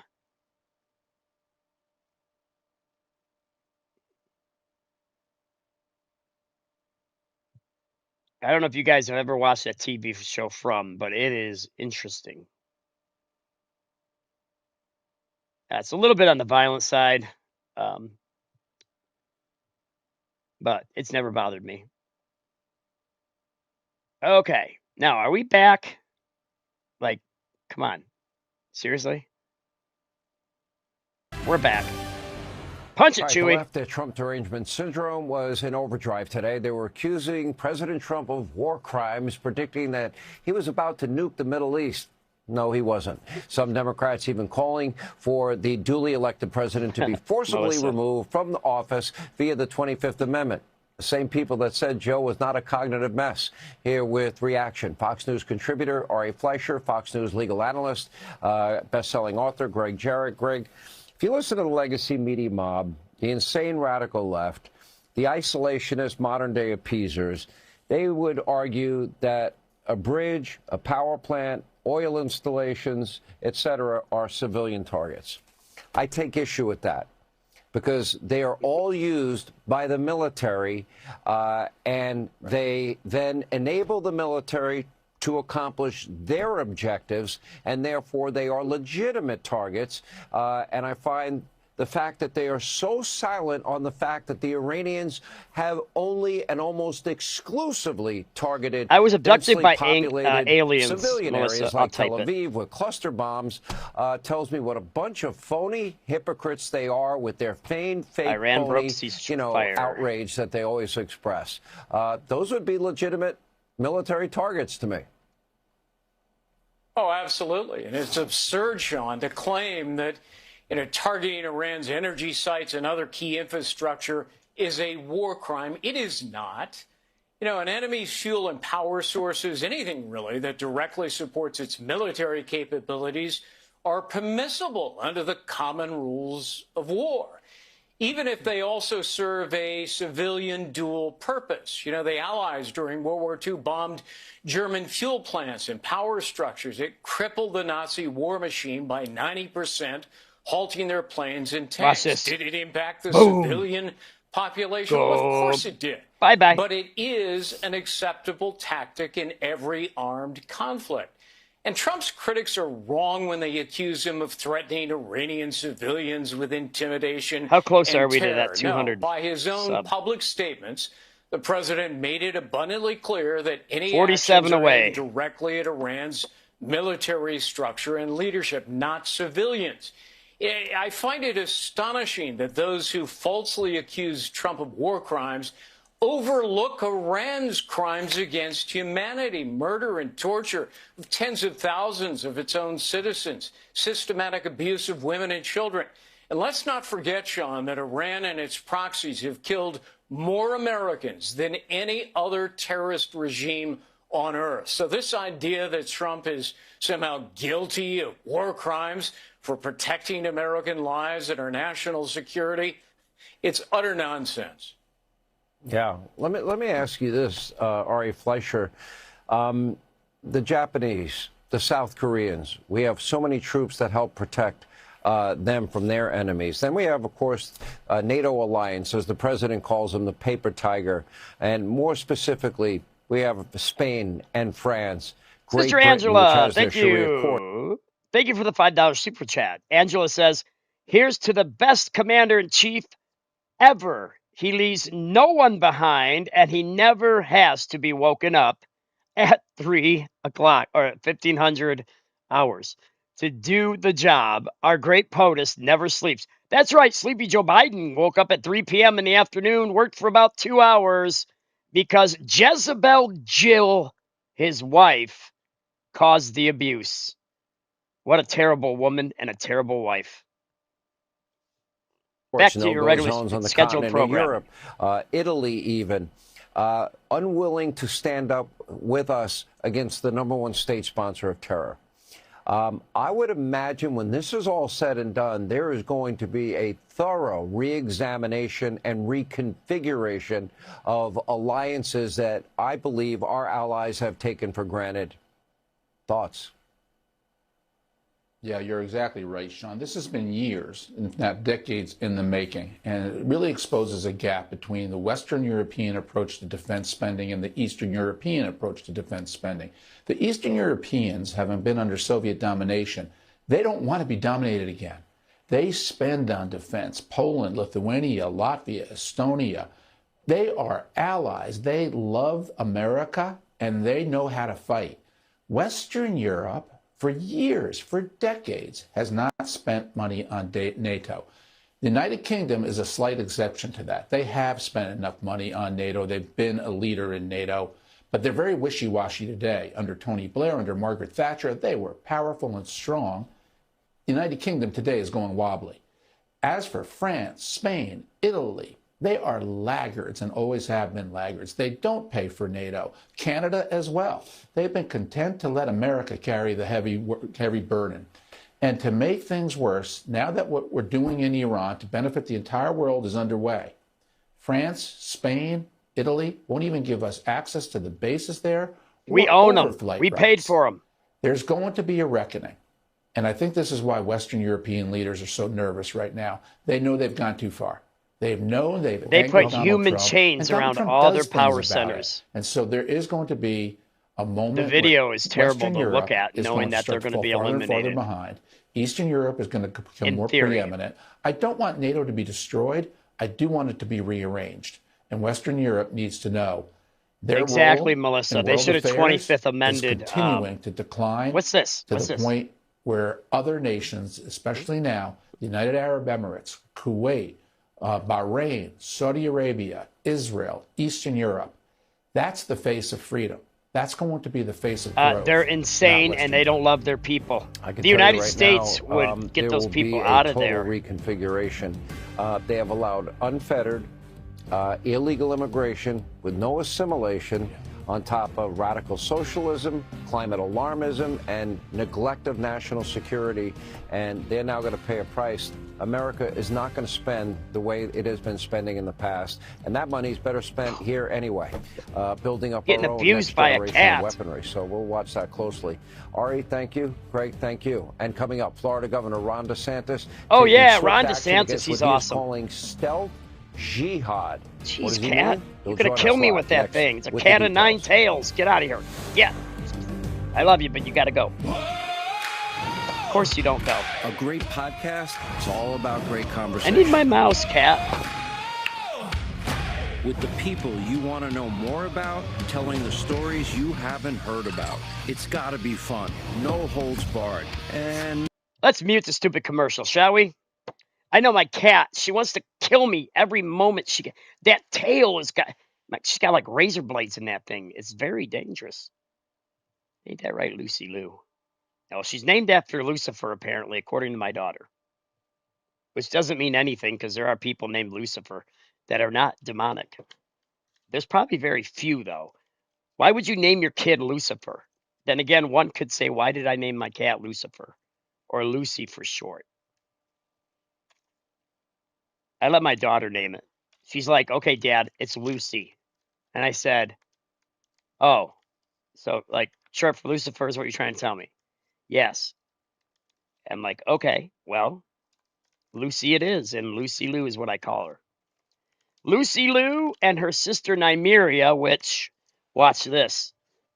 Where's her snack? There they are. Nope, that's not them. Ah, there they are. My cat is addicted to temptations. Temptations. Your cat will be tempted, and they're going to love them.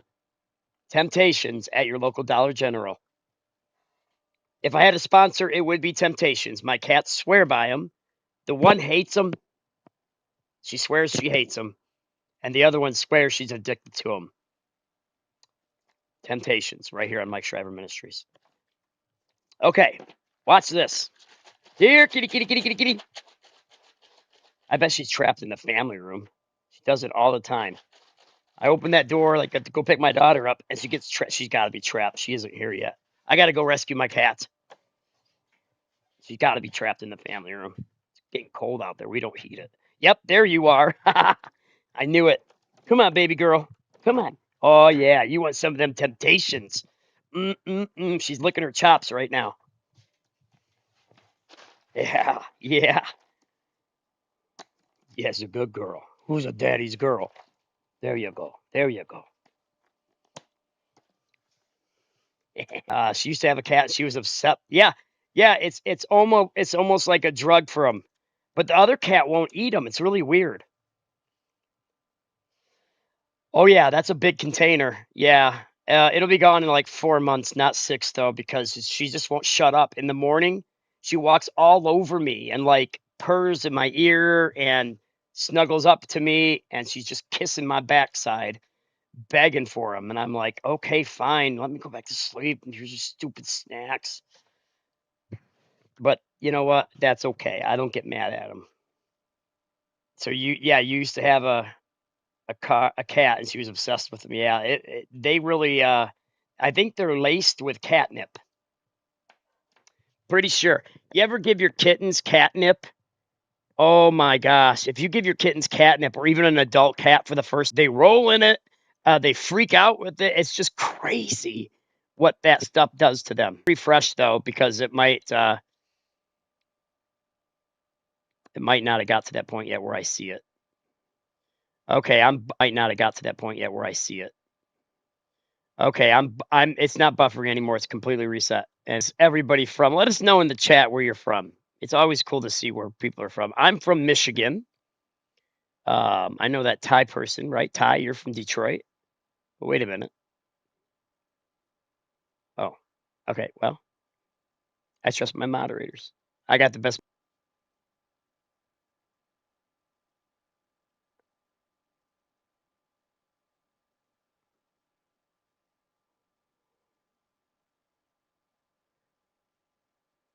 That will, just like we are education, but not 1 cent for jihad. And so we have to identify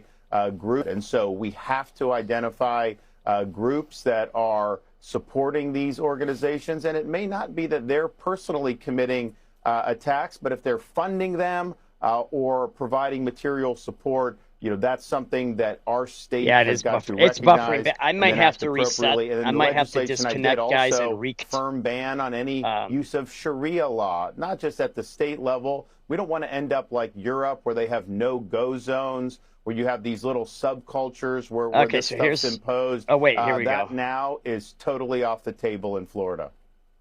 Do you think that the fact that Great Britain has nearly 100 Sharia courts and there are no-go zones in places like France and other parts of Europe, we discussed the continent is really deteriorating. They have neglected their national security and defense spending. They've embraced socialism, climate alarmism. And now they abandon America, wouldn't even help support us and let our plan.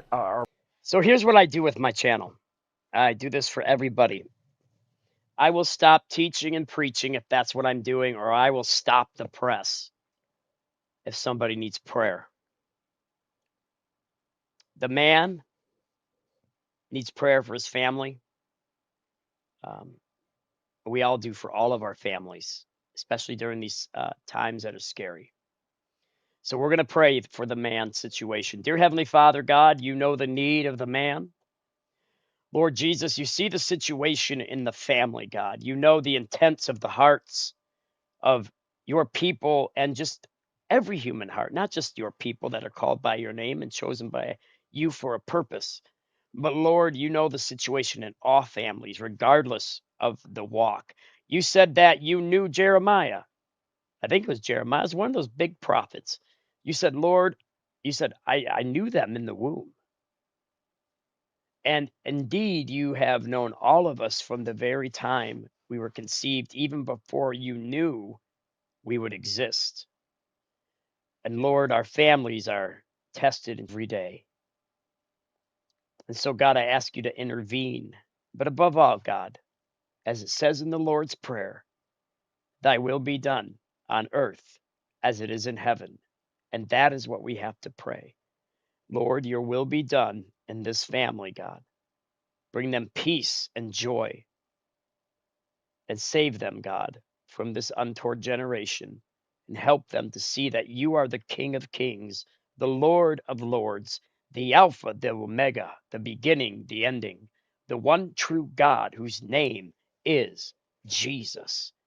And Lord, bless the man. Encourage him as an individual. In Jesus' name I pray. Amen. There you go, buddy. I was glad to do it for you. We were glad to do it for you. It's not about me. We are a team here, right? We are the best moderators out there that are the backbone of this channel. And it goes without saying the Lord is the head of this channel. I'm just a servant, just like you. It's not about my stupid reputation. It's about making a difference in people's lives, no matter how I'm feeling in my health. Amen. Let's get back to it, folks. Our planes land while we're buffering fighting the bad number one still? state sponsor of terror. Why should we even align ourselves with those people at this Is the point? buffering And fix? I'm not sure. I think they might have hit the point of no return. I'm not sure what they could do about unfettered illegal immigration without assimilation. I don't know how you fix that.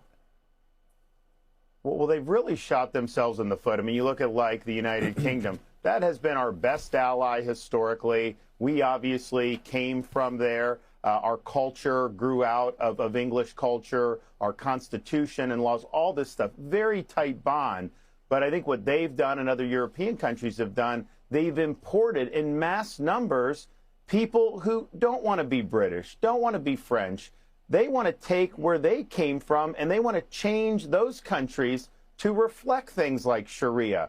So if the reason why we have been allied with them for so long is because we have strong political and cultural bonds, well, those have eroded because of decisions. It's the right thing to do, but yes, Europe's made it. And the fact that if you don't want to join a military conflict, that's one thing, but to not allow us to use bases when we're not only your top ally, but have funded your defense for Well, and decades. we've paid for them. I think a We've lot paid of people for in the 'em. United States have taken note of those actions.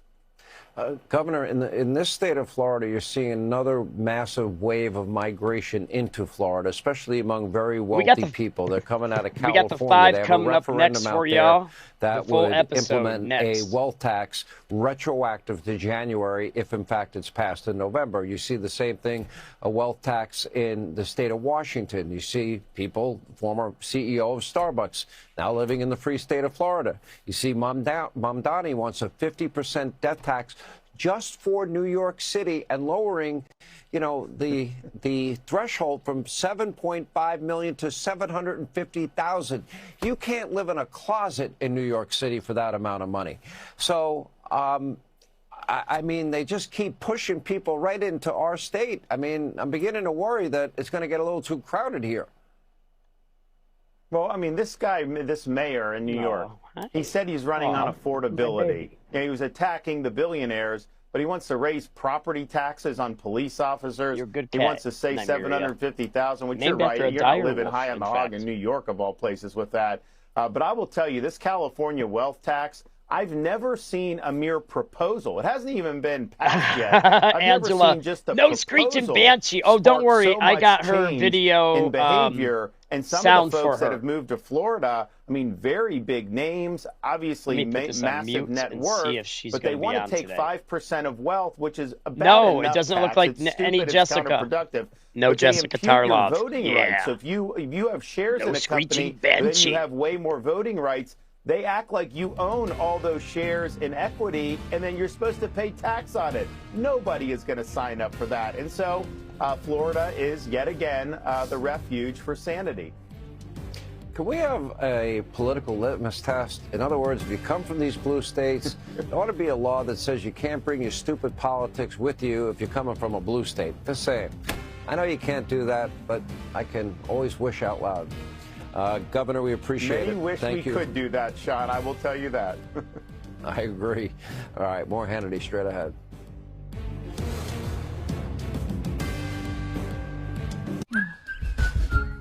This one goes better with the walls. This is so much easier Jessica than the home Tarlov. improvement store. There's the measurement fee, delivery fee, Oh, restocking hold on, fee. hold on. Installation? We got to mute this garbage. That's not my department. Although I did like the Empire carpet commercial. I hadn't heard it since I was a kid, and I got excited over it. It's kind of weird, don't you think? Yeah, so Melissa. Although Angela's very important to us. Yeah, Jessica Tarlov. The wailing banshee, if you will, of the 5. When you hear her speak, it sounds like Freddy Krueger's claws on a chalkboard. So I downloaded a video of I guess it's more like a full-fledged liberal in disguise. As she is the counterpoint. So you got the 4 conservatives. So they got to have one Democrat-leaning, if not liberal already, person to have a dispute with. And Jessica Tarlov is the most annoying Democrat guest they have, or whatever she calls herself. Libertarian. Is it libertarian? Something like that. Anyway. Yeah, so she sounds like a wailing banshee. She's a wailing banshee. I'm not very good with accents. I'm a Yankee, so, you know. How many commercials does one show need?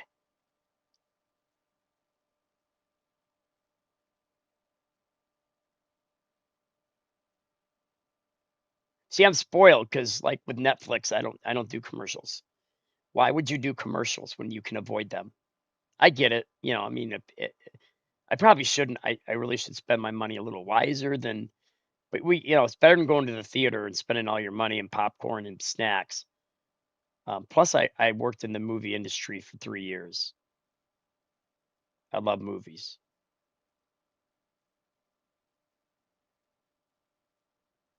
only former governor of the Commonwealth of Virginia, Glenn Youngkin. We talked extensively about the harm Governor Abigail Spanberger has done in Virginia during her short tenure. Check it out, YouTube, Well, we Spotify, know wherever that you get your Iran video broke the podcast, peace and treaty hit the already. subscribe button. That's all the time we have left. Please set your DVR so you never, ever miss an episode of Hannity News anytime, every time, all the time. I like Hannity. FoxNews.com, Hannity.com. In the meantime, let not your heart be troubled. Greg Gutfeld All right, is here next. we The go. first We're smiling moving on to the full episode of The Five, minus Jessica Tarlov, the wailing banshee. Don't let the banshee wail, or you're going to be in trouble. Punch it, Chewie. In fact, that's a great question. Is Trump going to say, well, bless Jesus, we're going to go ahead and let this one go? It's okay that they probably killed some more people in Israel. And I'm not trying to pick on my president. Everyone here knows I love him and respect him. But they broke the peace treaty that Trump agreed on. And now the liberals cannot complain because Trump is the innocent looking one here, which he has been the entire time. Okay, here we go, guys. We got it going now. Unmuting. And she does pull-ups on an end table. Dana Prino. Super chat, $5 super chat from Angela, child of God, my dear friend and sister in Christ, who wants to start a GoFundMe to get one-way ticks for every libtard loony goon on the moon at noon. I'll add that part. And very, very soon, maybe a lagoon. You buffoon. Needs a spoon to eat their cereal. I don't know. That didn't go anywhere, did it? I ran out of rhyming words. I didn't know what else to say. Fox News alert. We are less than 3 hours away from Trump's 8 p.m. deadline for Iran to make a deal or risk a whole civilization dying. So, how are the talks going? Well, moments ago, 47 telling Fox News, quote, we're in heated negotiations, end quote. And Pakistan's prime minister, who's been mediating things, is now urging Trump to extend the deadline by 2 weeks. That's 14 days, Jesse. The president is aware of that request and says he will respond. Meanwhile, here's J.D. Vance encouraging the mullahs to see the light. If the Iranians want to exact a certain amount of pain, the United States has the ability to exact much, much greater pain. The president doesn't want to do that. I don't want to do that. The ball is in the Iranians' court. Now, we're going to get a response from the Iranians by 8 o'clock tonight. I hope they make the right response. 44 subscribers away from 200 new we've got subs tools in our toolkit that we so far 24 haven't decided to use. The President of the United States can decide to use them, and he will decide to use them if the Iranians don't change their course of conduct.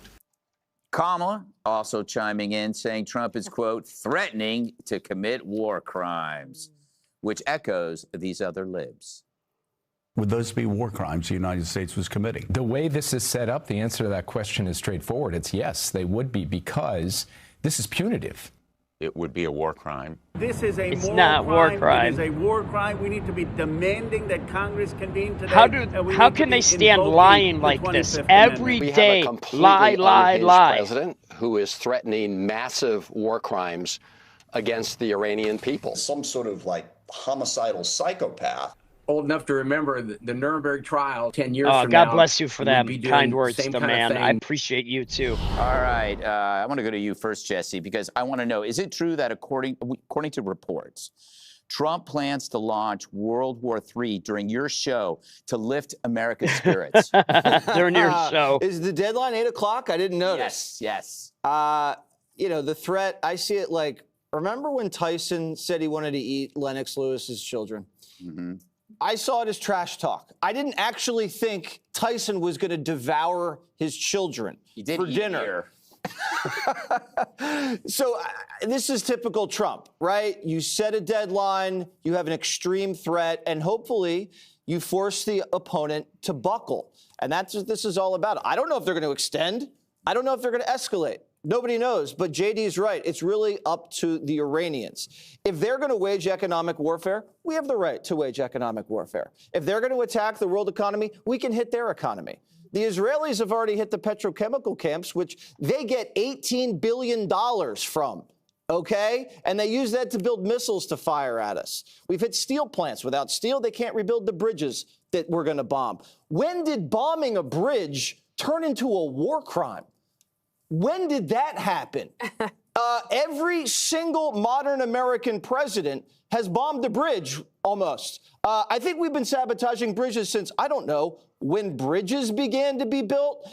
When Zelensky knocked out the bridge into Crimea, the left called him a war hero. But when Trump threatens to do it, he's a war criminal? What? Zelensky's been bombing Russian power plants for 3 years. No one said anything. The Democrats are walking around with their little Ukrainian flag pins, shoveling more money at the guy. Listen, this is according to military doctrine. You go up the escalation ladder in order them to force open the strait. If it's not like one big power plant in that country, there's like 100 power plants. So a couple of them feed power to the military or the military-industrial complex, and you can take a few out. Some of the bridges, you isolate the missile cities, you cut off the capital for the rest of the country. This is standard operating procedure. They could escalate back, but this is what's done. And what's the alternative? You send in a ground assault unit? I don't think we're there yet. You know, Dana, this reminds me of Trump reminds me of a guy at a rental car agency demanding a car, and there are no cars there. And he wants to see the manager, but the manager's dead. And so is the assistant manager. So this is from my perspective. Who is he threatening exactly when everybody's gone? In my mind, all I could think about was my friend Brad Fritz and how mad he would be at that car rental place. But he's like, I guess I'm trying to figure out, like, who are you talking to? Who are you talking to? So apparently, I would imagine that the CIA is comfortable with whoever it is, right? There were three possible guys, one of them being the Speaker of the Parliament. I don't know who it is, but I imagine that John Ratcliffe is saying, yeah, this guy, we can talk to him. He's at least able to make decisions on behalf of his country at this point until maybe something happens to him too. I think that these deadlines become a blur and the communications becomes like, it's exhausting, right? You're following it every day, you know, you're gearing up and you're gearing up like, oh, actually no. And so at this point, I'm with you. I don't know what's going to happen, and there's nothing I can do personally about it. I can just watch and think. And what I think right now is that what the president is trying to do is to balance the need to get the Iranian regime to back off in the strait, open it back up, and to also figure out a way to say, is this actually regime change? Do we really need to get the uranium out? What are these conditions going to be? And can you actually take them seriously? The Iranians are masters of saying, okay, sorry, give us 2 weeks. Yeah. Okay, or can we have 45 days? And then we say yes, and then we're back into this over and over again. And I think the president's trying to figure out, are we in a position to take the action we need to now so that this ends with him, right? That he said, this is going to end with me. At the same time, he is trying to make sure he doesn't want to hurt the people of Iran. Even when the tweet this morning when he said he's going to end the civilization, but God bless the Iranian people. Yeah. So the people are on his mind, and that's clear. It's funny to see every Democrat and lefty pundit out there talking about war crimes. It's like all of a sudden when you talk about the Jones Act, they're experts about the Jones Act. And if you want to talk about the filibuster, they know everything about the filibuster, or even the discharge petition, as we were talking about last week. The final thing I would say is, where are those pundits and the journalists and the congressmen talking about Iran suggesting that children link arms all around a power plant to prevent or to cause a major humanitarian crisis and war crime? That's exactly what Hamas did in Gaza, and now it's happening again, and they don't say anything. No, of course. So, Harold, good to be back with you. Glad to be with you. Happy Easter. Go blue. Yeah. So I've noticed a pattern that as the threats from Trump get more bombastic, the actual bombs get more precise. And I think we are led to believe by the media that we're expecting this larger spectacle, when in fact it just gets more targeted. Does that make sense to you? It does. I don't necessarily, first of all, it is great to be back with you. And I don't necessarily disagree with a lot of the things that Jesse and Dana have said. I differ slightly with Jesse. Just clarify, when you're at war and you attack something in a country, it has to be a primary. The way you distinguish if you're violating some human rights thing, and I don't think Democrats should be dwelling on this, but is if there's not a military objective. Remember, Zelensky has responded to the Russians. They were bombing housing developments, residential neighborhoods, and he responded. I wish they hadn't done that, and I know we both do.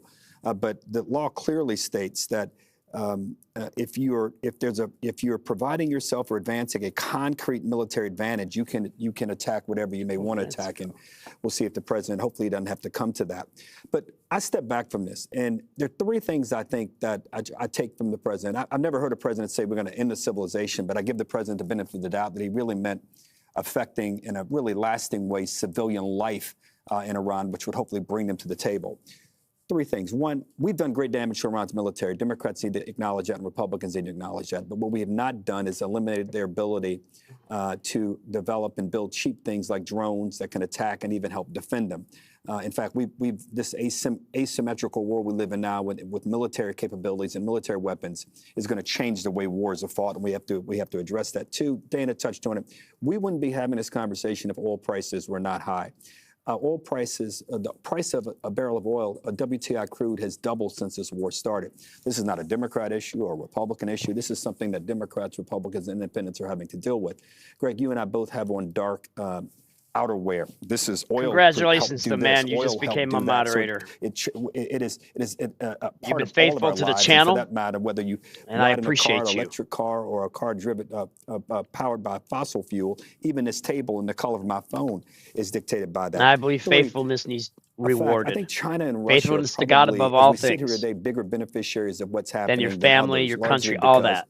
They're able to receive And then to oil the channel. through I the strait, not appreciate at the you. rate they were, and the pace they were, and the cadence they were, but they're also You should able turn to sell blue it any second. as well. It was curious Like to a me Smurf. that the vice president was Like in me, Hungary because I'm today, only 5'2", and I wear endorsing blue. and campaigning for Mr. Orban, which they have every right to. But I will remind all of our viewers that the only European leader to endorse Mr. Orban is Mr. Putin, and now us, which Hey, perhaps Gino, is another where's Gino? segment I for didn't us see to him. deal with. Hey, end with Gino. this. The Pakistanis are going to Gino's present, got or at least COVID. the PM has said that he We're wants going to the pray president right to delay now. 2 weeks. I think we've all. See, we don't wait here. We just pray. Get his hat off. Heavenly Father, in the name of Jesus, Lord, I ask you to touch Gino. He's my friend. He's my brother in Christ in the truth. Lord Jesus, and he's a subscriber, a moderator, but he's my friend too, above all things. Lord, I ask you to touch his body right now in the name of Jesus Christ of Nazareth. Heal him, God. You said by your stripes we are healed. So I ask you, Lord, it said also in James 5 to call upon the elders and to pray for those that are sick. And the prayer of faith shall save the sick according to your will. In the name of Jesus Christ, heal him now. Amen. I don't care if I'm preaching. Express some I don't care if I'm concerns teaching. or I will considerations stop that matter, observations mid-breath about that. and pray if you what need I, it. What I hope we all can And just appreciate, get right back and to I it. hope the president can appreciate, is that to end this, our military, as flawless as they've been in their execution, it's going to take diplomacy to bring about a lasting solution. If the Pakistanis come tonight with a 2-week offer, I hope the president's If able we to pray ask them, together, what are we getting for we that? stay together. Are we? When are the Iranians going to say to us they're willing to give up something? And thus far, I've not heard that. I'm not encouraging the president to bomb anyone this evening. But if the Pakistanis and others are being honest brokers, tell us what the Iranians are willing to give up. And the one thing they have to give up, in my mind, is their ability to develop nuclear weapons. We can deal with everything else but that. All right. You know, Emily, when you saw that montage of Democrats, they were calling him crazy. Somebody called Trump a homicidal psychopath. Don't they realize that that actually helps Trump? That's exactly what he prefers to be known as when you're dealing with Iran. And I see it as such a sad facsimile of what they should be saying about the actual homicidal maniacs, because these are the people that have been quiet about the butchering that has been taking place on 6th Avenue in this city, in other cities. You know, for Kamala, for example, to weigh in on his tweet, via tweet, when she was silent about the hundreds of thousands of illegal immigrants that were going to the bathroom in bags and getting raped in historical numbers, murdered in historical numbers, the lost children. You know, I see this as such a sad, it's not a reflection of him, it's a reflection of them. And as always, they're taking him literally, but they're not taking him for the face value of what he's actually trying to do, which, to your point, that finally he says it ends with me. This is finally the one desk in the Oval Office, or the same desk, the one president behind the Resolute desk that will actually finish this. And with all of them talking about impeachment and equating it to sort of domestic relations, ignoring the fact that this is a regime, a republic that has murdered in just the last 2 years, estimates of 30,000 people. That right now, they just hanged an 18-year-old named Amir Hussein and won't return the body to his family for burial. God. And I'm sure none of them know his name. I'm They're sure crazy. all of them are ignoring, and I have yet to see them weigh in on the war crime of using the human shields of women and children around the power plants, where 1% of the country right now even has access to communication. And you're telling me that that's somehow less than the president's tweet, who finally is putting American interests first? And this is the same regime that flayed a CIA station chief by the inch of his skin using a small laser. The depravity of this regime, the evilness of this regime, the war crimes of this regime, and they're somehow asking us to color between the lines. This is exactly what we had to do under the Obama administration and the Biden administration, which is why our That's troops a good were in point, harm's way, Angela. not because Angela of brings an up an evil excellent enemy, point. but because of their own Calling Trump a commander-in-chief felon got that him didn't almost have the 80 vertebrae and million didn't have the votes. wherewithal to say, Calling yes, him a psycho protect us might get at us any more. cost and all costs, except the pricelessness of the cost. I've gotten hammered by people, Ty Dinko. I've been hammered. They wanted to crucify me because I have American flags hanging up. Well, you're not blessed, Jesus. You're not worshiping God. You're worshiping a flag. No, I'm not. This nation was founded on the gospel of Jesus Christ. The blood is the bandages, and the blood and the bandages. The blood is the blood our soldiers shed for our freedom throughout the centuries. And the white is the bandages that covered those wounds by the nurses and fellow soldiers that loved one another as comrades in a totally non-gay way. Our nation was founded on the gospel of Jesus Christ. Out of the 55 men that wrote the Constitution, 52 were active members of their churches. We don't worship the flag. We worship the God who created the flag, who allowed us to be a nation, which you will find that in Daniel chapter 7, verse 4. When the United States, the eagle, came out of Great Britain, and the eagle sat on its feet as a man, and a man's heart was given to it. Daniel saw the Declaration of Independence in 1776, 2000. It's like 2,600 years before it even happened. Unmute. California's dropping $19 million on a PR makeover to convince you that his state isn't a full-blown dumpster fire. But Gav's biggest PR problem isn't the streets. Gruesome it's Newsom. the living room. Gavin's first partner, his wife, Jennifer Siebel, might be trying to nuke his electoral chances with woke comments like these. Roll it. The conservative women that Trump handpicks, who align themselves with an agenda that controls women, restricting our rights, limiting our autonomy, and pushing us back into this straitjacket of femininity that is only in service of men. You might want to wake up and see this for what it truly is. We are definitely living in the last days. I've We're given living in the last our boys days. dolls, What? even if they tear the head off. I've given them dolls to learn that care and caregiving is not just an activity that's reserved for women, but that it's also an activity that is a responsibility of men. All right, let's start let's start with the wives. We all know about problem spouses. Wow. Why'd you look at me? Some husbands' wives, I am the ex-wives. What needs to be done about her? Remember what they did to Michelle? She said that one thing, I've never been this proud in my first time. And then they just sidelined her for 6 months. Is that going to happen with her? Well, she should have been sidelined a long time ago. I feel like she is the quintessential Los Angeles, really annoying actress.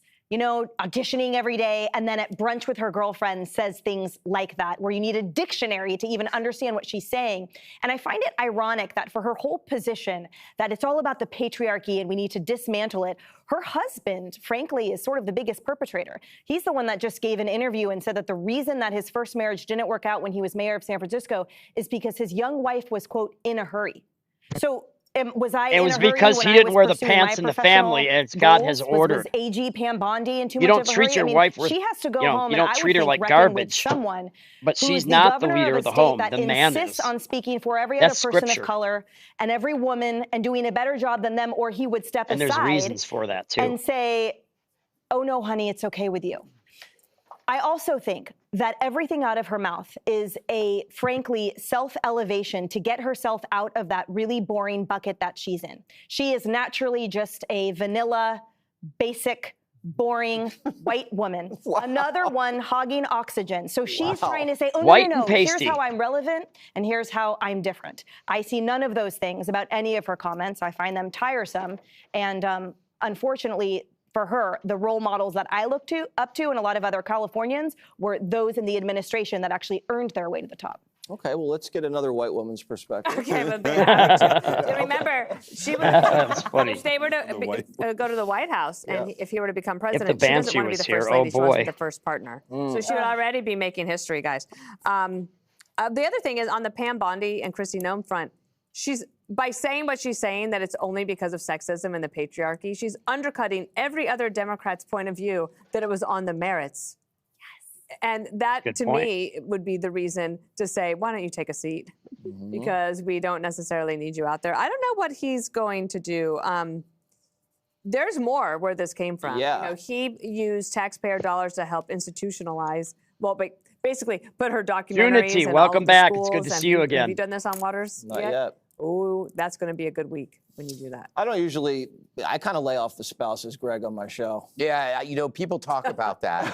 It's the only redeeming quality you have. Such restraint. Until they find out why you do that. It's so you can hit on them later. You know, she talked about how much better Silicon Valley would be if women ran it. It would be nicer. And if it would be nicer if chicks ran things. Okay, explain Real Housewives. Explain every screeching broad on TikTok. Explain The View. Women are not nice. I love Gutfeld too. He's and great. they are definitely not nice to each other. Right. So the reason why she said Silicon Valley would be better because women would be more likely to limit speech and behavior, so that it wouldn't be as free as you would see now. So basically, what is she saying? She's saying women make better fascists than men. And there is proof, and we've seen this, and you mentioned the awfuls. It's like you see these female health givers, practitioners, you know, on social media vowing death against ICE and Trump supporters. It's ego married to will with a veneer of emotion and pointed at a target where if you punish it, it brings you virtue. That is where she's come from. She is almost the original awful, the affluent white female liberal who demands subservience to her view. But she does something that no PR firm could do. She creates sympathy for Gavin. Because holy hell, you know what I mean? But I said this last night, I'll say it again.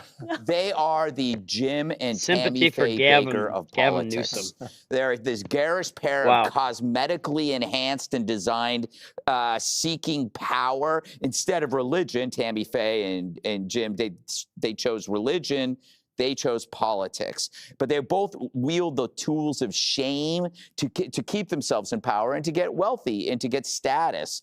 They don't say anything practical or real, but it's the script that they use that's in vogue with these elite circles that keep them going. And let's be honest, she's attractive. Very pretty. Okay. Almost as pretty as him. Top that, Harold. I have an M too. I'd say, I'm with you. I think spouses and families should be left out of it, but they Yeah, you're with Jesse on that. Yeah, that's exactly what Jesse said. I think Exactly what he said. Unfortunately, they aren't. But Democrats as a whole need to understand, and I'll repeat what I've said, we need to talk about our difference in priorities and how we would manage, how we would govern, how we would make people's lives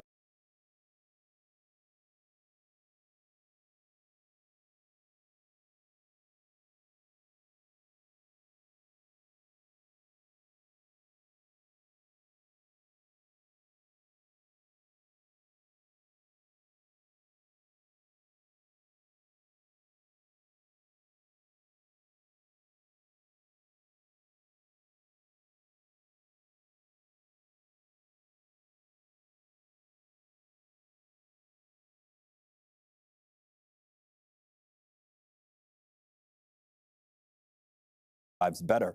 And there's not enough of that.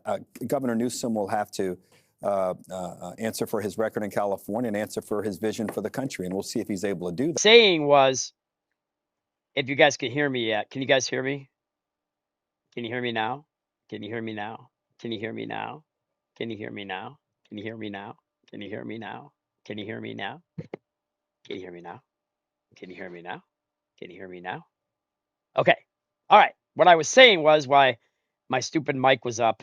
Mike has mic problems. But anyway, Christ loves the sinner, but he hates our sin. Again, God loves the sinner, but he hates the sin. And him being our Heavenly Father, we emulate that same thing with our human children, right? How many parents are in the chat? Okay, I'm a parent. I've got 5 Bambinos. All 5 of them were immaculate conception, Melissa. I had nothing to do with them as far as creation. They were immaculately conceived. I'm just kidding. I was very much involved in that. So I got 5 children. And when my children mess up, all I had to do is raise my voice. I didn't even have to touch them. They knew they did wrong. And as soon as I raised my voice, they fell immediately to tears. I corrected them. An hour later, on average, I would sit down with them and hug them and tell them I love them. And here's where you messed up. Here's where you can fix it. I'm going to be here for you. My father said, iron fist. Now, don't take this wrong. Iron fist, then velvet glove. In other words, correction. Not with your fists, but with words. Now, the Bible does say if you spare the rod, you spoil the child. I never really had to spank the kids. I just raised my voice. They knew they had already done wrong because they were trained. Train a child in the way it should go, and when it's old, it will not depart from it. That doesn't mean he won't leave God. I backslid for 7 years, but my mother taught me how to get back to God. And all those three church services a week. I'm a PK, aka preacher's kid. Doesn't make us any better. Some of us were more rebellious than even Satanists. Get that? What is that language? No. If it's not in English, get out. So remember, the Lord loves the sinner. And what are you sorry about, Melissa? Oh my God. I'm so sorry to hear that. I didn't know. Well, you got to understand, and I think you do, that they're in the hands of the Lord now. My daughter just lost a baby 3-4 years ago. She was 2 months pregnant and she lost it. And it really tore her up in her spirit. But now she just had a new baby that's over a year old. His name is Atlas. And I'm a grandfather for the first time. My oldest daughter at 31 years old is going to pop out her first Bambino in May. So it's to make me grandfather for the second time within 15 months. Be fantastic. All right, guys, let's get back to it. Across the country deal with the massive economic disruption that AI is going to cause. What are you going to do to actually rein in the size of government? You think about a year ago today on this set, we might have been in a different studio, but if I were on this set a year ago, we were talking about Doge and talking about how we were going to rein in spending. The administration has abandoned that effort in a serious way. Now, they're going about it trying to talk about fraud and prosecuting fraud, and I guess that's an element of it. But there's so many other things in government where we spend too much money that's not necessarily fraud. The one hand just doesn't know what the other hand is doing. Dana, one day on the show about a year ago, talked about how, and some people say it was a small amount, but what Dana was saying was really how it's cascades. There are 10, 12, 15, 20 subscriptions to the same things that people have in some of these federal offices that may look like a small number, but when you add it up across every agency, you're talking about millions, if not hundreds of millions of dollars in their effort after effort after effort like that. If I were running for president, or if I were a governor or mayor and talking about how we right-size things and how different my priorities are than President Trump, that's what I'd be talking about, not some of this nonsense that some of these people are talking about today, which is primarily they hate Trump. That alone is not going to do it. It may be a start, but it's not going to get you there. All right. Before we go, you said women are broads. Are we allowed to say broads now? Nope. It's a compliment. It's a compliment. Okay. Compliment. The seal has been broken. The best women. As your prayer partner, I'm asking both of you. The best women are broads. As your prayer partner, that was fantastic. They drink beer. Yes. They ride motorcycles. Everybody knows them. We pray together here. What? I'm not so sure I agree. Those are the best women. They're not, Greg. Greg speaks for himself. Coming up next, watch out, Democrats. Barack Obama wants to see your ID. I play softball. Genius, I need a financial plan. Yeah, I can see you guys in the chat telling me I'm muted, so I know. I just moved. Why is this so high? Found a lower plan. You'll save $35 a month. Switch now? Yes. And find me a good espresso machine. Under 300. Done. Done. And transfer 300 from my savings to my checking. Done. Done.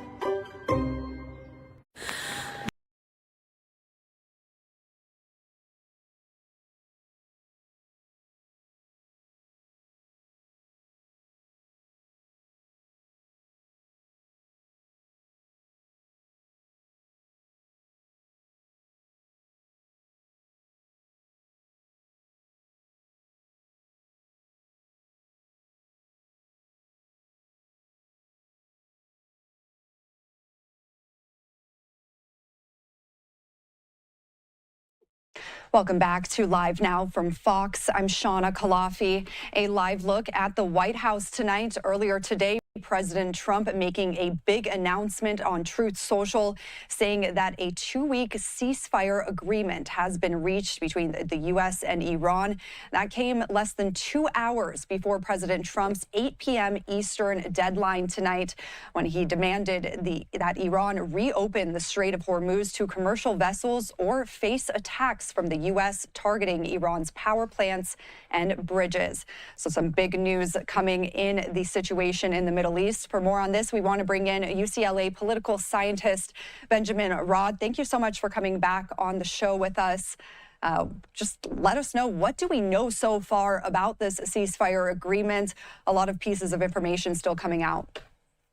Yeah, indeed. It's still new. It's still somewhat confusing. And I think one of the things to point out is we've seen now 2 statements made by the Iranian side. We've seen an initial statement by Foreign Minister Arakchi that, in very diplomatic terms, sort of acknowledges that this offer was put forward by the Pakistanis, that the U.S. is on board, and that there is some kind of an agreement reached on the parameters of the deal. And then we saw not long after that a statement released by the Supreme National Security Council of Iran, which is essentially the council or the committee that encompasses the IRGC, that is in control of the country, or is at least running the military campaign.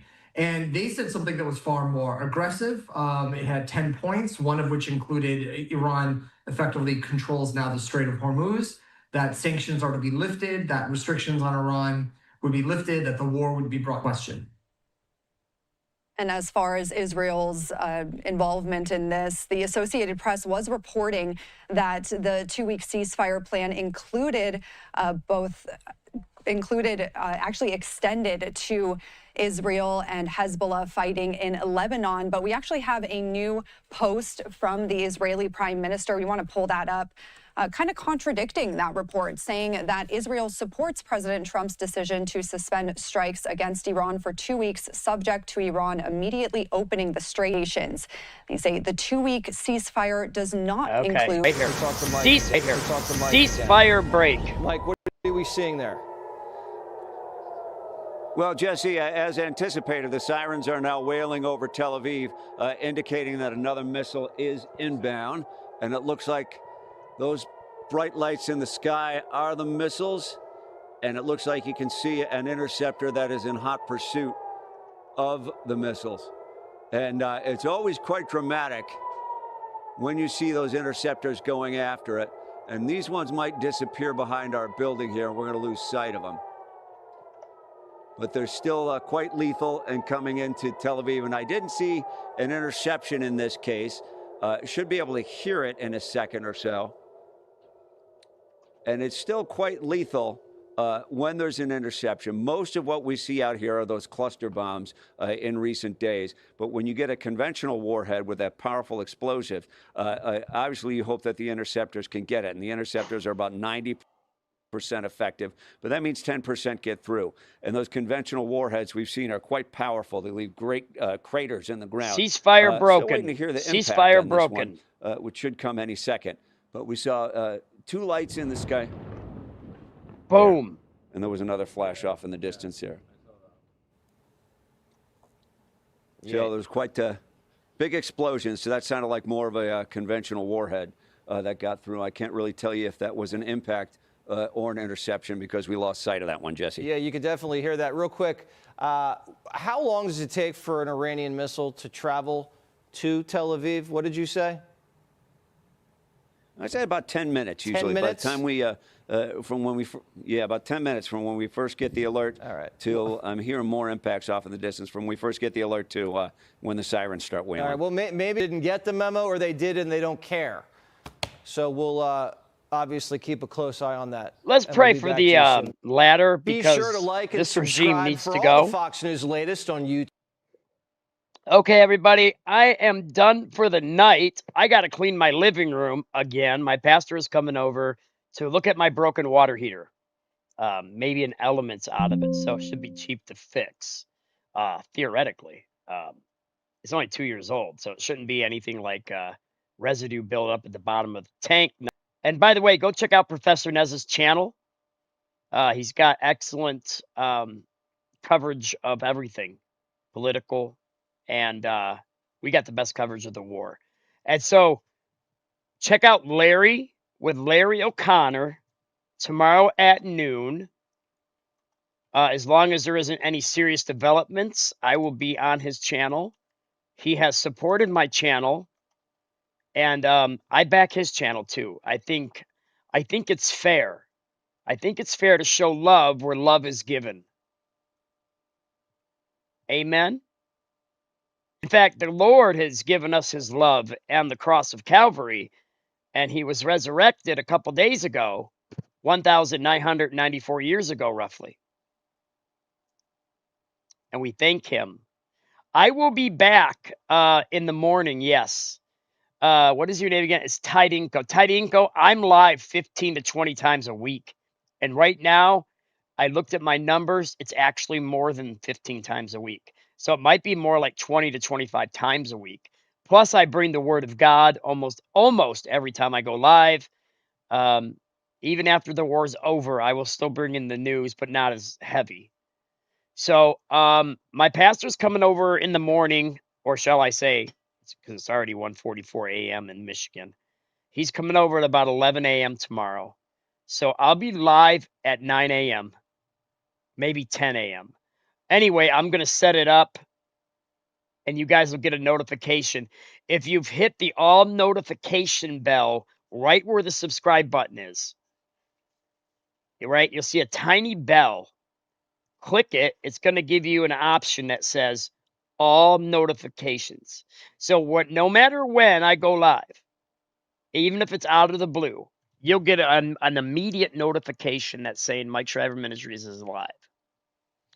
A lot of times I set up my videos the night before. I should probably do that more often. But yeah. Larry with Larry O'Connor. Larry with Larry O'Connor. Monday through Friday, 12 p.m. to 1 p.m. Awesome. Thank you for doing that. I appreciate that.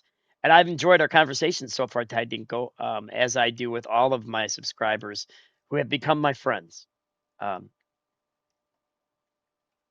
Yeah. So Larry O'Connor tomorrow at noon to 1 p.m., Monday through Friday. All the cool people subscribe to Larry, and you should too. You want to be cool? Subscribe to my channel and give Larry with Larry O'Connor a sub as well. He is a pro-Trump, America First YouTube channel.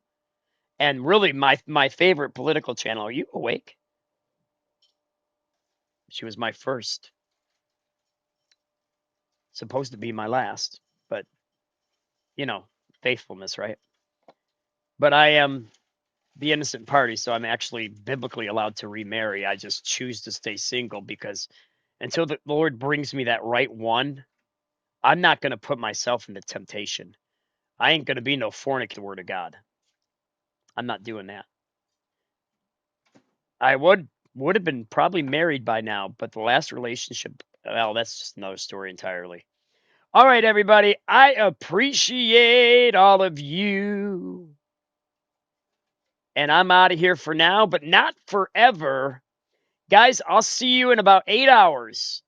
And we'll do it all over again. And never, ever over again. And never, ever forget that Jesus